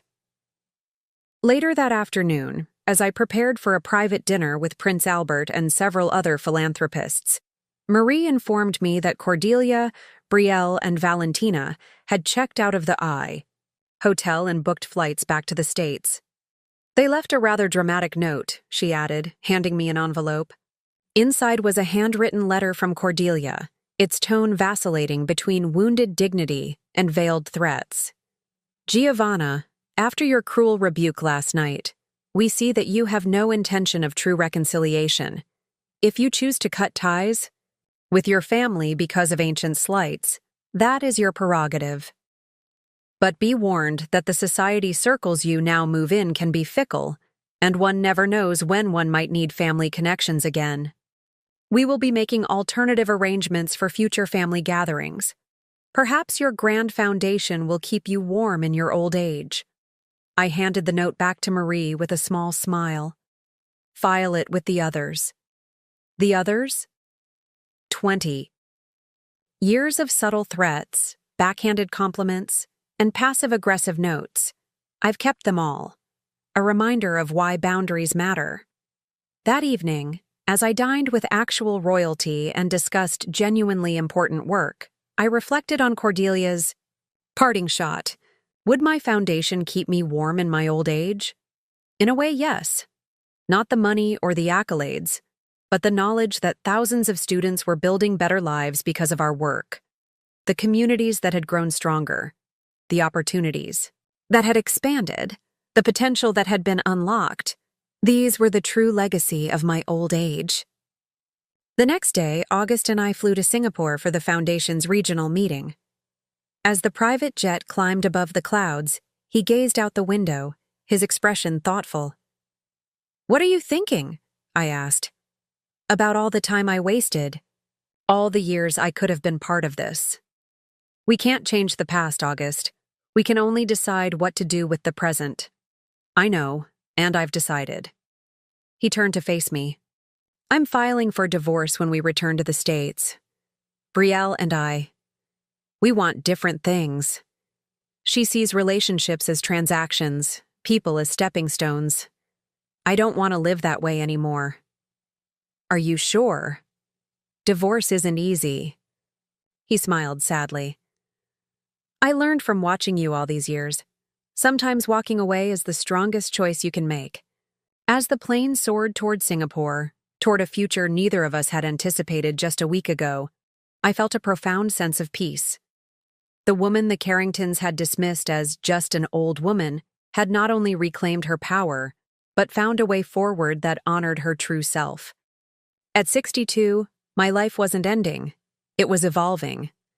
The foundation was expanding, my relationship with my son was transforming, and my world was opening in ways I had never anticipated when I had first allowed the Carringtons to vacation at Azure Haven. Sometimes the most powerful revelation isn't showing others who you really are. It's finally, after years of hiding, allowing yourself to live as that person, unapologetically, authentically, gloriously free of others' expectations. And as for the vacation property that had started it all, Sheikh Al Maktoum's Educational Institute would open its doors the following year, welcoming students from across Southeast Asia. The deed would bear a plaque that read, "Founded with the generous support of the Domenico Carrington Foundation and its chairwoman Giovanna Blackwood." The old woman they had dismissed had transformed their playground into a launching pad for the next generation. It was, I thought with satisfaction, the perfect ending to one chapter and the perfect beginning of the next. "Look," August said, pointing out the window as Singapore came into view below, the city-state glittering in the afternoon sun. Home. And for the first time in 20 years, that word felt entirely true. 3 years passed in what felt like the blink of an eye. Singapore had become truly home, its vibrant energy and forward-thinking atmosphere perfectly matching the Foundation's vision. From my penthouse overlooking Marina Bay, I could see the glittering skyline that had witnessed my transformation, from a woman defined by others to someone entirely self-possessed. The Domenico Carrington Foundation had grown exponentially. What had begun as a modest educational initiative now encompassed technology innovation centers, vocational training programs, and microfinancing for women entrepreneurs across 12 countries in Southeast Asia. Forbes had recently named us one of the most effective philanthropic organizations in the region, citing our unprecedented 94% program-to-overhead ratio. August had surprised everyone, including himself, with his dedication to the foundation's work. Starting as a business liaison, he had quickly proven his value, leveraging his corporate connections to create internship pipelines for our graduates. Now, as Director of Strategic Partnerships, he traveled extensively throughout the region, building relationships with tech companies, universities, and government agencies. The entitled Carrington heir had transformed into a passionate advocate for educational equality. His divorce from Brielle had been finalized within 6 months of our Monaco trip. She had fought it bitterly, not out of love but out of fear of losing access to what she now understood was extraordinary wealth and influence. When she realized that August was serious, that he truly intended to start over with a modest salary, at a foundation halfway around the world, her fury had been spectacular. The settlement had been generous but firm, with clear boundaries that prevented her from trading on the Carrington name for social advancement. I was reviewing quarterly reports in my home office when Marie appeared at the door. "A package arrived for you from New York, hand-delivered by courier." She placed a slim envelope on my desk. The return address was a surprise: Cordelia Carrington. In the 3 years since Azure Haven, Cordelia had maintained a dignified silence. Unlike Brielle, who had attempted several awkward reconciliations, always conveniently timed around major foundation events that attracted media attention, Cordelia had simply disappeared from my life. According to August, she had retreated to the family's estate in Connecticut, focusing on local charity work and occasionally lamenting the ungrateful son who abandoned his heritage. I opened the envelope carefully. Inside was an invitation to a gala benefiting the Metropolitan Museum of Art, along with a handwritten note: "Giovanna, I hope this letter finds you well. Time has a way of providing perspective. Perhaps, if your schedule permits, we might see each other at the gala. Cordelia." No apology. No acknowledgement of past behavior. Just a careful social overture disguised as casual coincidence. Classic Cordelia. I was still holding the invitation when August arrived for our weekly strategy meeting. He took one look at it and raised an eyebrow. "Grandmother's reaching out?" "It appears so, though reaching out might be an overstatement. More like extending the very tip of her little finger." He laughed. "Are you going to go?" "I haven't decided. The foundation does have supporters in New York I've been meaning to meet with. It could be efficient." "You mean you're curious?" "Perhaps a little." August settled into the chair across from my desk. "I ran into Valentina last month in London. Did I tell you?" "No, you didn't. How was that?" "Strange. She's changed. Married some tech entrepreneur, started a nonprofit focusing on ethical tech development. She actually asked intelligent questions about our work. People can surprise you. She apologized, Mom, specifically for how she treated you. Said she's been doing a lot of thinking about privilege and perception." I considered this information. One genuine apology in 3 years. Better than none, I suppose. "Would you be open to seeing her if she came to Singapore?" I'm not closed to the idea, though I'm not exactly holding my breath for a Carrington family reunion. August's phone buzzed. He glanced at it and grinned. "Speaking of family, Elise just landed. Her flight got in early." Elise Ng was August's fiancée, a brilliant Singaporean architect he'd met through the Foundation's Sustainable Campus project. She was everything Brielle wasn't: warm, genuine, accomplished in her own right, and completely unimpressed by wealth or status. She valued August for who he was, not what he represented. "Go," I smiled. "We can finish our meeting tomorrow." After August left, I returned to the invitation. The Metropolitan Gala was a significant event in New York's social calendar. The foundation did have legitimate business connections there. And perhaps, after 3 years, I was curious about what Cordelia might say face to face. I messaged Marie. "Book the New York trip. 2 weeks, starting with the Met Gala." The decision made, I turned back to my reports, only to be interrupted by another message. This one from Sheikh Al Maktoum.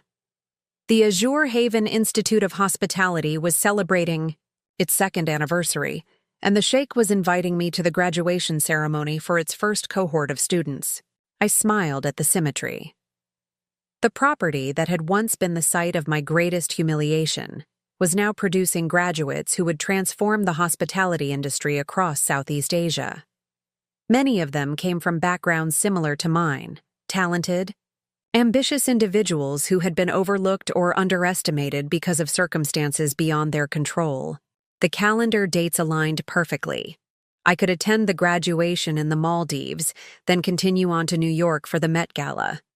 A journey from my past to my future, with all the complicated emotions that would entail. 2 weeks later, I stood on the familiar shores of Azure Haven, though it was Azure Haven no longer.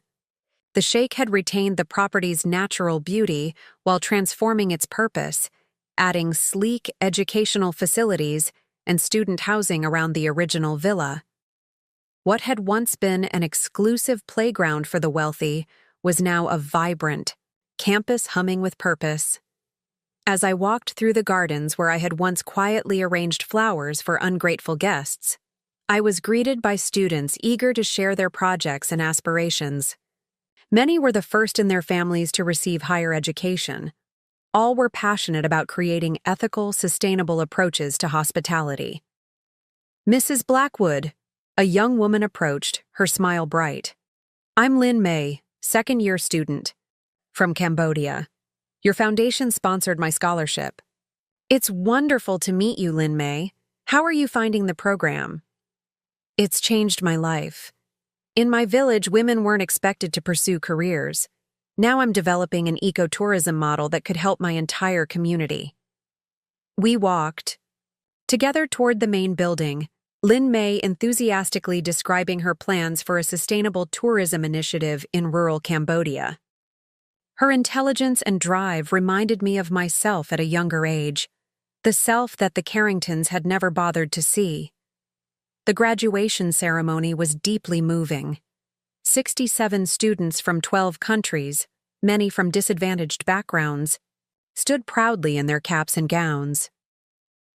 The valedictorian, a young man from a fishing village in Vietnam, spoke eloquently about redefining luxury as something that uplifts both guests and communities. "True hospitality isn't about expensive trappings," he said. "It's about creating experiences that honor the dignity of all involved, guests and staff alike."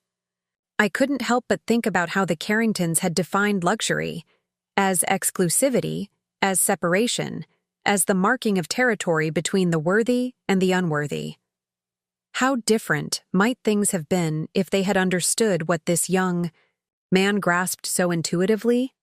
After the ceremony, Sheikh Al Maktoum invited me to tour the latest campus developments. The original master suite, my private sanctuary during those family vacations, had been transformed into a design studio where students created innovative hospitality concepts. "We've kept something for you," the Sheikh said, leading me to a small courtyard garden, a reminder of transformation. There, nestled among tropical blooms, was a plaque. "The Giovanna Blackwood Garden of New Beginnings. From humility comes strength." I was speechless, deeply moved by the gesture. "Your story inspired many of our students," he explained. "How you turned exclusion into opportunity, how you rebuilt your life on your own terms. We wanted to honor that journey." Later that evening, as I prepared to leave for my flight to New York, I took one final walk along the beach. This place had been both my prison and my liberation. Walking away from it 3 years ago had been necessary, but returning now, seeing its transformation, brought a sense of completion. My phone buzzed with a message from August. Campus looks amazing in the photos. Safe travels to New York. Remember, you don't owe grandmother anything. He was right, of course. I didn't owe Cordelia a meeting, an explanation, or even courtesy beyond the basics. But I was curious about what 3 years might have changed. And perhaps, though I was reluctant to admit it, I wanted her to see exactly who I had become. The flight to New York gave me time to prepare mentally. Marie had arranged for me to meet with several foundation donors and potential partners while in the city. The Met Gala would be just one event in a busy schedule, important perspective to maintain. New York welcomed me with its characteristic energy. My suite at the Pierre overlooked Central Park, the city sprawling beyond in all its chaotic glory. I'd always loved New York, its resilience, its reinvention, its refusal to apologize for what it was. The afternoon of the gala, as I was reviewing notes for a meeting the following day, Marie announced an unexpected visitor. Ms. Valentina Carrington is here. She doesn't have an appointment, but she's quite insistent. Interesting. Send her in. The Valentina who entered my suite was markedly different from the woman I'd known at Azure Haven. Gone were the flashy designer clothes and contemptuous expression. This Valentina was dressed simply in a well-cut pantsuit, her formerly highlighted hair now its natural chestnut, her face less made up but somehow more alive. "Giovanna," she said, hesitating at the door. "Thank you for seeing me. I wasn't sure you would." "August mentioned he saw you in London. Said you've started a non-profit?" She nodded, stepping further into the room. "Ethical Tech Initiative. We're working to ensure technology development includes diverse perspectives and addresses potential harm before it happens." She paused. "Your foundation's work was actually part of my inspiration." "Oh?" "Watching what you built. How you've centered voices that are usually excluded from decision-making. How you've created systems that lift entire communities. It made me rethink everything I thought I knew about impact." I gestured for her to sit. That's quite a shift from the Valentina I knew. She winced slightly. "I was awful to you. Dismissive, condescending, completely blind to my own privilege. There's no excuse for it. But I want you to know that I've spent these past 3 years trying to become someone different, someone better." Her directness surprised me. No hedging, no qualifications, no excuses. "August speaks highly of your work," I offered. "He's been incredibly generous. More than I deserved." She leaned forward slightly. "I should tell you why I'm here. It's about tonight." "The gala?" "Grandmother has orchestrated something of a situation. She's invited everyone, the entire extended Carrington family, plus half of New York society.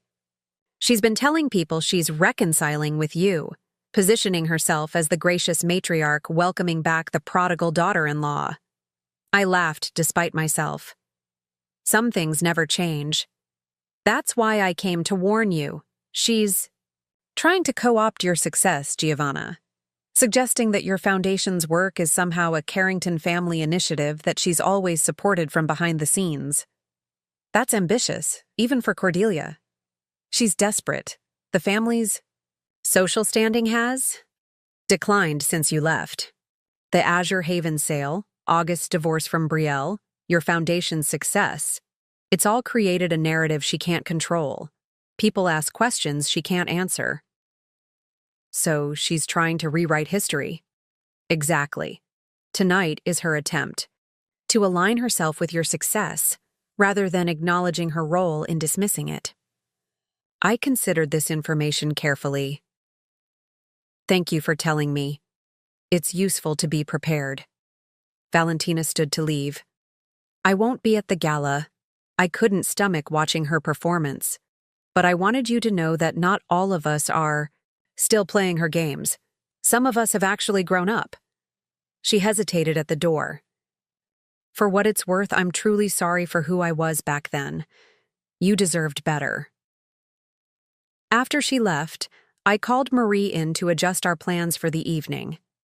If Cordelia wanted a performance, I would give her one, but not the one she expected.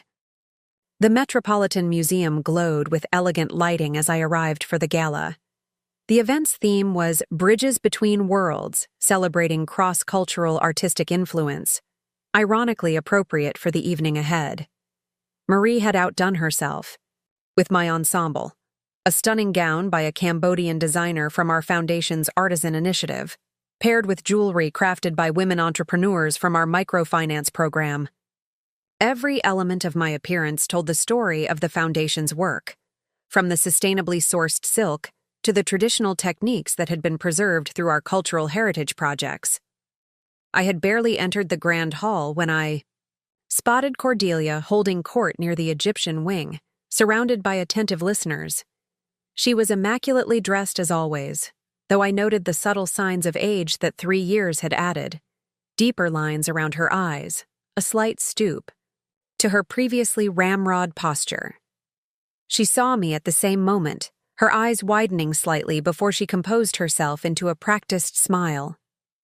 "Giovanna, what a delightful surprise!" As if she hadn't specifically invited me, as if this entire scenario wasn't her creation. "Cordelia," I replied calmly, "it's been some time." "Too long," she declared, loud enough for those around her to hear. Family should never be separated by distance or misunderstandings. I completely agree, though I'm not sure I'd characterize calculated disrespect as a misunderstanding. Her smile tightened almost imperceptibly. Always so direct. That's what I've admired about you. Now come. There are people you simply must meet. The Foundation's work is attracting quite the attention in New York. So Valentina had been right. Cordelia was positioning herself as my patron, my champion, the wise matriarch who had somehow guided my success from afar. "Before we do that," I said pleasantly, "there's someone I'd like you to meet." I gestured toward the entrance, where a young woman had just arrived. Lynn May, our student from the Azure Haven Institute, looked radiant in a formal dress that incorporated elements of traditional Cambodian design. Lynn May is the top student at the Azure Haven Institute, the educational center that was established at what was once your family vacation home. She's here representing the graduating class at tomorrow's foundation benefit. Cordelia's smile faltered for just a moment. How lovely. The house has become a school? A world-class hospitality institute focused on sustainable tourism and ethical business practices. Many of our graduates go on to transform their home communities. Lynn May is developing an eco-tourism initiative that will provide economic opportunities for women in her village. Lynn May stepped forward with perfect poise. "It's an honor to meet you, Mrs. Carrington. Mrs. Blackwood has told us how the Foundation's work began because of a pivotal moment involving your family. In a way, we all have you to thank for the inspiration." I suppressed a smile at Lynn May's masterful delivery. We had discussed this approach on the flight from the Maldives. Not to embarrass Cordelia, but to gently reclaim the narrative. To establish, without direct confrontation, that the Foundation's success had grown from the very soil of the Carringtons' rejection. Cordelia looked momentarily lost for words, a rare occurrence. Well, how meaningful. More guests were gathering around us now, drawn by Lynn May's striking presence and the unusual dynamics at play. A society columnist I recognized from the Times edged closer, clearly sensing a story. "Lynn May is just one of 67 graduates this year," I continued smoothly. "Many come from circumstances similar to my own, families without social connections, or inherited wealth, but with tremendous potential and drive. The Foundation believes talent can come from anywhere, though not everyone recognizes it immediately." The subtle emphasis was not lost on Cordelia, whose face had taken on a distinctly strained quality. Giovanna has always been so determined, she managed, trying to regain control of the conversation. Even when she was just starting out as Domenico's wife, we could see that spark in her. Really? The society columnist had moved fully into our circle now. I'd love to hear more about the early days of Mrs. Blackwood's philanthropy. The Foundation's origin story has become something of a legend in nonprofit circles. Oh, I wouldn't say I was particularly involved in the details, Cordelia hedged. Cordelia is being modest, I interjected. Her family's treatment of me was absolutely foundational to the creation of our work. Without their consistent messaging about my inadequacy and unworthiness, I might never have developed such passionate commitment to recognizing overlooked potential in others. The columnist's eyebrows shot up as she scribbled in her small notebook. That's not— I never— Cordelia sputtered. It's nothing to be embarrassed about, I assured her warmly. Sometimes our greatest contributions come from unexpected places. Your family's behavior crystallized everything I wanted to change about how we value human potential. Lin May nodded earnestly. We study Mrs. Blackwood's journey in our Ethics and Leadership course, how she transformed exclusion into inclusion, judgment into opportunity. It's the cornerstone of our philosophy at Azure Haven Institute. The columnist was practically vibrating with excitement now. Mrs. Carrington, would you say you intentionally pushed your daughter-in-law toward her philanthropic calling? Was there a conscious strategy behind what some might see as social exclusion? It was the perfect trap. Cordelia could either admit to years of deliberate cruelty or claim credit for intentionally driving me toward my success. Either way, the power dynamic she had tried to establish was thoroughly disrupted. We always knew Giovanna had potential, she managed weakly. Shall we find our table? I suggested gently. I believe the program is about to begin, and I wouldn't want to monopolize Mrs. Carrington's evening. She has so many important connections to maintain. As I guided Lin May away, leaving Cordelia to the columnist's eager follow-up questions, I felt a weight lifting that I hadn't even realized I was carrying. There would be no dramatic confrontation tonight, no public accusations or tearful scenes. Just this quiet reclamation of my narrative, this gentle but firm correction to Cordelia's attempted revisionist history. The gala proceeded with typical elegance, art, music, carefully curated conversations. Throughout the evening, I was approached by genuine Foundation supporters and curious newcomers alike, all interested in our work. With Lin May eloquently representing our students and programs, the Foundation's mission took center stage rather than family drama. I spotted Cordelia only once more that evening, sitting somewhat stiffly at her table, her customary circle of admirers noticeably thinner. Our eyes met briefly across the room. I raised my champagne glass in a small salute, not gloating, not angry, simply acknowledging what we both now understood. The power dynamic had irreversibly shifted.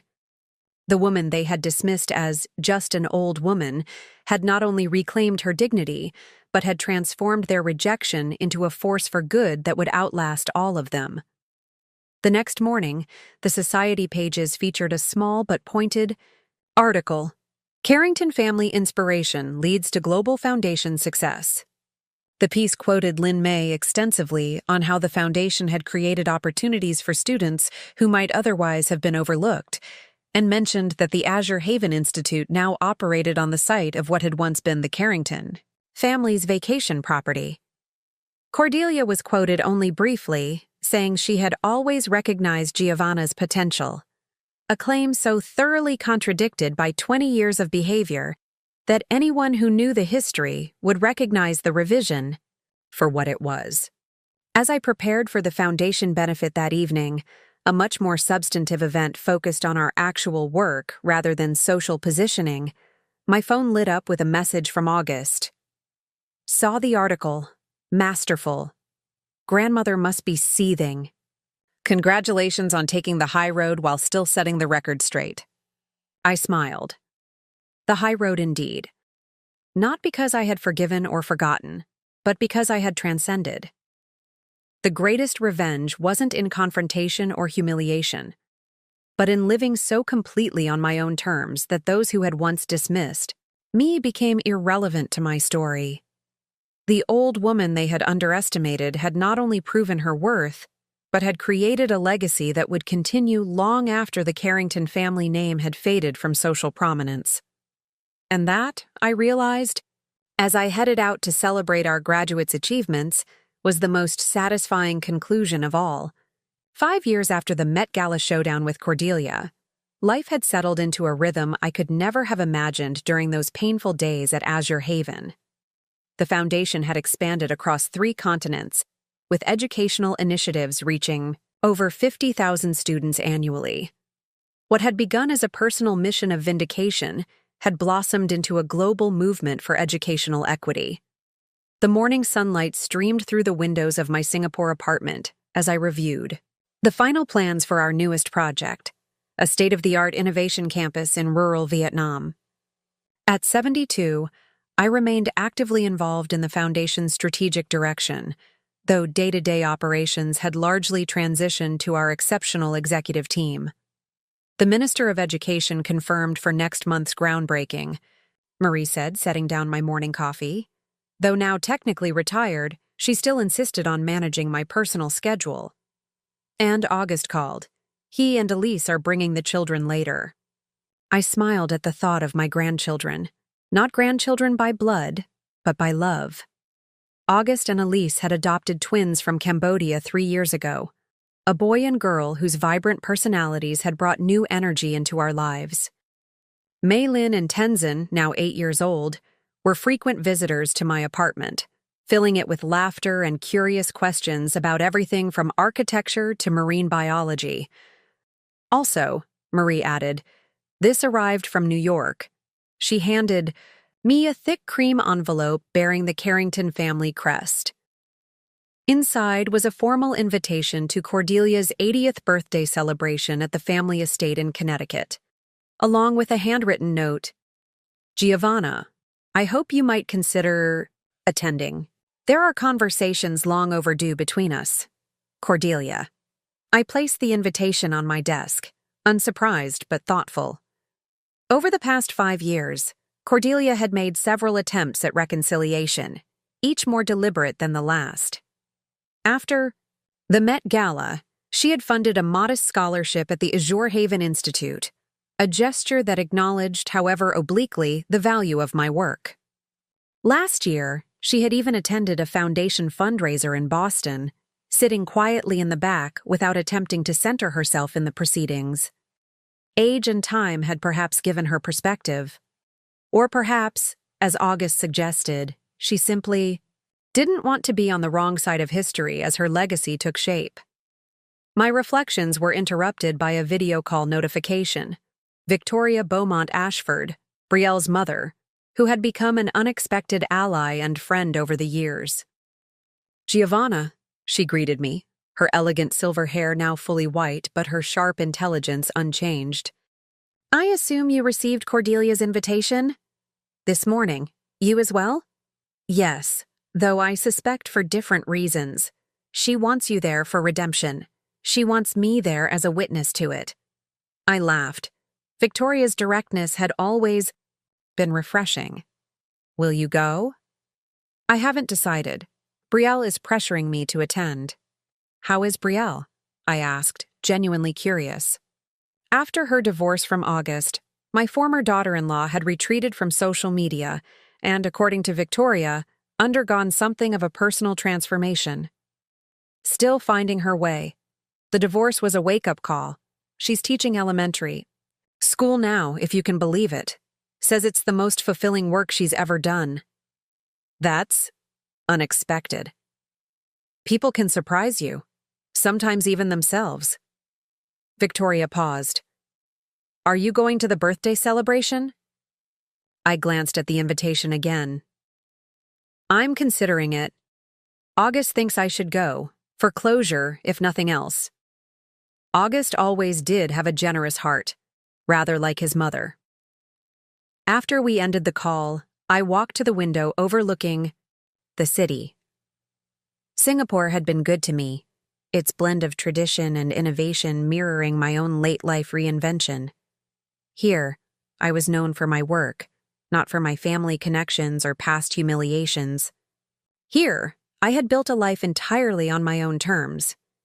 Did I need closure with Cordelia? With any of the Carringtons? Perhaps not. But there was something to be said for completing circles, for acknowledging growth, both theirs and my own. I messaged, August, I'm considering accepting Cordelia's invitation. Your thoughts? His reply came quickly. Only if it feels right to you. Elise and I would come with you for support. The twins are old enough to understand a family with complicated history. Family with complicated history. Such a diplomatic way to describe what had happened between us all. But then, August had always been a bridge builder, even as a child. It was what made him such an effective leader at the foundation now. That evening, as August's family gathered in my home for dinner, the conversation inevitably turned to Cordelia's invitation. So you'll be going to America to see great-grandmother? Maylin asked, her bright eyes curious. Is she nice? August and I exchanged glances. How to explain Cordelia to a child? Your great-grandmother is complicated, I said carefully. She and I have a history that wasn't always positive, but people can change as they grow older. Like how Tenzin used to pull my hair, but now he's my best friend, Maylin asked. I smiled. Something like that, though adult relationships can be more complex. If she was mean to you, why would you go see her? Tenzin asked with the direct logic of a child. It was a good question, one I'd been asking myself since the invitation arrived. Sometimes, Elise interjected gently, we give people chances to show us they've changed. And sometimes we go not for them, but for ourselves, to show that we've moved beyond the hurt they caused. And sometimes, August added, we go to honor the journey, not just the starting point. Grandmother has built something remarkable from difficult beginnings. That's a powerful example for anyone, including great-grandmother. I looked at my son with quiet pride. For all the mistakes I'd made, for all the years of silence and accommodation, I had somehow raised a man of profound emotional intelligence. Perhaps that, more than any foundation or award, was my greatest achievement. I think I'll go, I said finally. Not for Cordelia, but for myself. To close a chapter properly. 1 month later, I found myself on the winding driveway of the Carrington estate in Connecticut. The grand Victorian mansion looked much as it had the last time I'd visited, decades earlier, though the gardens seemed less manicured, the grandeur slightly faded around the edges. August, Elise, and the twins had arrived separately and would join us for the formal dinner. For this initial reunion, I had chosen to come alone, a deliberate statement that I needed no protection or support. In facing Cordelia, the butler who answered the door was unfamiliar, but the formal stiffness with which he greeted me was a Carrington tradition. Mrs. Blackwood, Mrs. Carrington is expecting you in the solarium. I followed him through the familiar hallways, past oil paintings of Carrington ancestors who had looked down on me with the same dismissive gaze as their descendants. The solarium, however, was a surprise. Cordelia had always considered it too informal for receiving important guests. She sat in a wicker chair surrounded by greenery, looking smaller than I remembered, but still immaculately presented. Her hair was snow-white now, styled in the same perfect waves she'd worn for decades. When she saw me, something flickered across her face. Relief, perhaps, or resignation. Giovanna, you came. I did.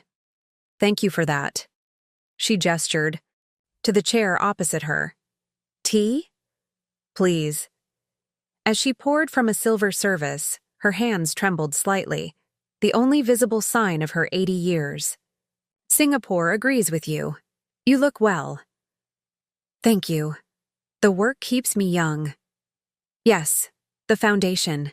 It's quite remarkable what you've built. She handed me a delicate teacup. I follow the news about your initiatives. The technology campus in Vietnam is particularly impressive. I accepted the cup, slightly surprised by her knowledge of our current projects. It's been a collaborative effort. You've always been too modest. August said the vision was entirely yours from the beginning. The mention of August hung between us, the grandson she rarely saw, the son who had chosen my path over the eye. Carrington legacy. I understand the twins are here, she continued. August sent photographs, but I've never met them in person. They're looking forward to meeting you. They have questions about the family history. I imagine they do. Cordelia set down her teacup with precision. Children have a way of cutting through pretense, of demanding truth. They do. A silence stretched between us, filled with the weight of unspoken history. Finally, Cordelia straightened her shoulders in that characteristic gesture I remembered so well. I owe you an apology, Giovanna. Long overdue and likely insufficient, but sincere nonetheless. Though I had wondered if this moment might come, actually hearing the words was startling. I'm listening. When Domenico married you, I saw only what I expected to see. Someone beneath our station, someone unworthy of the Carrington name. I never looked deeper, never questioned my assumptions. Even after his death, when you showed such dedication to August, such loyalty to the family that had never truly welcomed you, I refused to see your worth. She paused, her gaze steady on mine. I was wrong. Completely, utterly wrong. The woman I dismissed as just an old woman has created a legacy that will outlast the Carrington name by generations. The inheritance we were so proud of pales beside what you've built from nothing. I sipped my tea, allowing her words to settle between us. Why tell me this now, Cordelia? After all these years? Because time grants perspective. Because at 80, one begins to consider how one will be remembered. She smiled faintly. And because your success has made it impossible to maintain the fiction that I was right about you. At least you're honest about that. I'm trying to be honest about many things, rather late in the game. She reached for a small box on the table beside her. I have something for you. Not a birthday gift for me, but perhaps a long overdue acknowledgement from me to you. She handed me the box. Inside lay a sapphire pendant on a platinum chain, a piece I recognized immediately as a Carrington family heirloom, one that had belonged to Domenico's grandmother. This should have gone to you when Domenico died, Cordelia said quietly. I kept it back, telling myself it belonged in the direct family line. Another way of saying you weren't truly one of us. I closed the box without taking out the necklace. I appreciate the gesture, Cordelia, but I don't need Carrington heirlooms to validate my place in the world. That time has passed. Of course, it has. You've created something far more valuable than any trinket my family could offer. She took the box back with a nod of understanding. Perhaps the twins might appreciate it someday, as part of their complicated family history. Before I could respond, the solarium door opened to admit Victoria, elegant as ever in a tailored pantsuit. Am I interrupting? She asked, though her confident stride suggested she didn't particularly care if she was. Not at all, Cordelia replied. Giovanna and I were just discussing family legacies. A timely topic. Victoria settled into a chair beside me. The Carrington legacy certainly looks different than anyone might have predicted 20 years ago. Indeed. Cordelia's tone was dry but not hostile. The two of you have become friends, I understand. We share certain perspectives, Victoria replied, on business, philanthropy, and the raising of occasionally challenging daughters. I couldn't help but smile at that. Victoria's candor about Brielle's flaws had been refreshing from the first. "How is Brielle?" Cordelia asked. "Will she be joining us tonight?" "She's arriving later. She's been nervous about this gathering, about seeing August and his family particularly." I nodded, understanding the complexity. It's been 8 years since the divorce. They've both moved on. "Perhaps in most ways," Victoria agreed. "But there's something about facing the road not taken that can be unsettling for anyone." The afternoon progressed with carefully navigated conversations. More family members arrived: distant cousins, Valentina and her husband, various Carrington connections who greeted me with the curious respect accorded to someone whose public accomplishments couldn't be ignored, however much they might have preferred to. When August arrived with Elise and the twins, the energy shifted palpably. The children brought an authenticity to the formal gathering that cut through decades of artifice. They asked direct questions, made honest observations, and approached Cordelia with the uncomplicated curiosity of the young meeting the very old. "Are you really 80? Maylin asked, studying Cordelia's face. "That's really, really old." "It is," Cordelia agreed, a genuine smile softening her features. "And what do you think of becoming 80 someday?" "I think I'd like to be like Grandma Giovanna when I'm old," Maylin declared. "She builds schools and helps kids, and everyone listens when she talks." A murmur of surprised laughter rippled through the room, but Cordelia simply nodded. "That seems like an excellent plan. Your grandmother has built something remarkable." Later, as the formal dinner began in the grand dining room, I found myself seated between August and Cordelia, a deliberate placement that acknowledged both my foundation leadership and my complicated position in the family hierarchy. Conversation flowed around us, touching on safer topics of travel, politics, art, the standard Carrington dinner fare. It was while dessert was being served that Brielle finally arrived, slipping into the dining room with a murmured apology about delayed flights. She looked different than I remembered. Her formerly highlighted hair now a natural brown, her designer clothes replaced by a simple dress, her face more settled into itself. Her eyes met mine briefly across the table, an uncertain smile flickering at the corners of her mouth.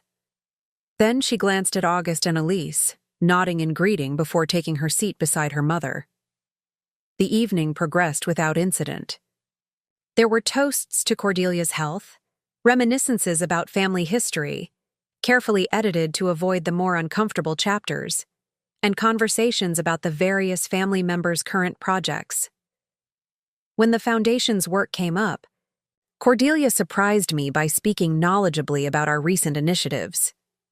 The early childhood literacy program in Thailand has shown particularly impressive results, she noted. 87% improvement in reading levels within the first year, wasn't it? 89, I corrected, unable to hide my surprise at her detailed knowledge. "I read the annual reports," she said simply. "All of them."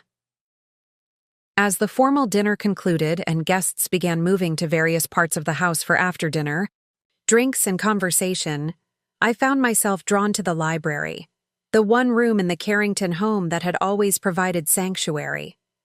The floor-to-ceiling bookshelves, the scent of leather bindings and old paper, the comfortable chairs by the fireplace, all remained unchanged since Domenico had first brought me here as his fiancé. I was studying the new additions to the collection when the door opened behind me. Brielle stood in the doorway, looking uncharacteristically hesitant. "May I join you?" she asked.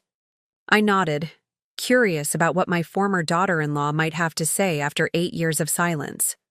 She moved to stand beside me at the bookshelves, not looking at me directly. "My mother says you've been doing well. The foundation is thriving."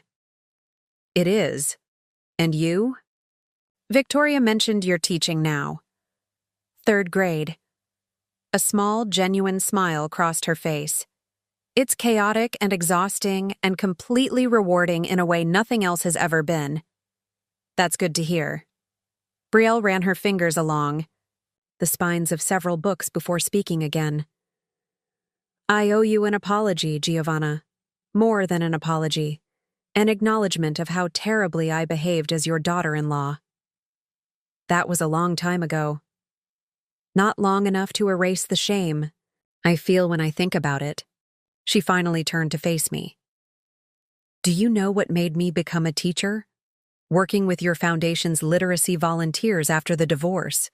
I needed something to fill my time, and it was the one thing I knew would irritate my mother-in-law. I laughed despite myself. And yet, here you are, still teaching. Because it changed me. Working with those children, seeing their potential, realizing how many of them were being overlooked or underestimated. It was like looking in a mirror at everything I had done to you. All the ways I had dismissed someone's value based on superficial judgments. The irony wasn't lost on me. So, my foundation inadvertently gave you a second act. A better act, a chance to be someone I could actually respect. She hesitated. August looks happy. The twins are wonderful. They are. Elise is an exceptional mother. I'm glad. Truly. She smiled sadly. It took me years to understand what August saw in you. Your resilience, your integrity, your refusal to be defined by others' limitations. By the time I figured it out, I had already lost everything that mattered. We stood in silence for a moment, the weight of the past between us, but somehow less oppressive than it had once been. My students have a saying, Brielle said finally. You can't change your story, but you can change how it ends. I'm trying to give mine a better ending than it started with. That seems like a worthy goal for anyone. As we rejoined the others for the birthday celebration's conclusion, I found myself reflecting on the journey that had brought us all to this moment. The Carringtons had dismissed me as just an old woman, unworthy of their respect or inclusion. That dismissal had sparked a chain of events that transformed not just my life, but the lives of thousands of students across multiple continents. The old woman they had rejected had built something far greater than they could have imagined. Not out of spite or revenge, but out of the simple determination to recognize value where others saw none. And in doing so, I had found not just vindication but purpose, not just wealth but meaning. As Cordelia cut her birthday cake, surrounded by the complicated family she had shaped through both her strengths and her failures, our eyes met briefly across the room. In that moment, I saw something I had never expected to see from Cordelia Carrington: respect. Not the grudging acknowledgement of wealth or influence, but genuine respect for the journey itself. It wasn't forgiveness, exactly. Some wounds run too deep for simple healing, but it was recognition of growth, of change, of the complicated paths that shape us into the people we ultimately become. And for the woman who had once been dismissed as just an old woman, that recognition felt like the perfect conclusion to a story that had begun with rejection, but would end with a legacy of inclusion, opportunity, and the simple, powerful truth that worth comes not from status or inheritance, but from what we build with our own hands. Up next, you've got 2 more standout stories right on your screen.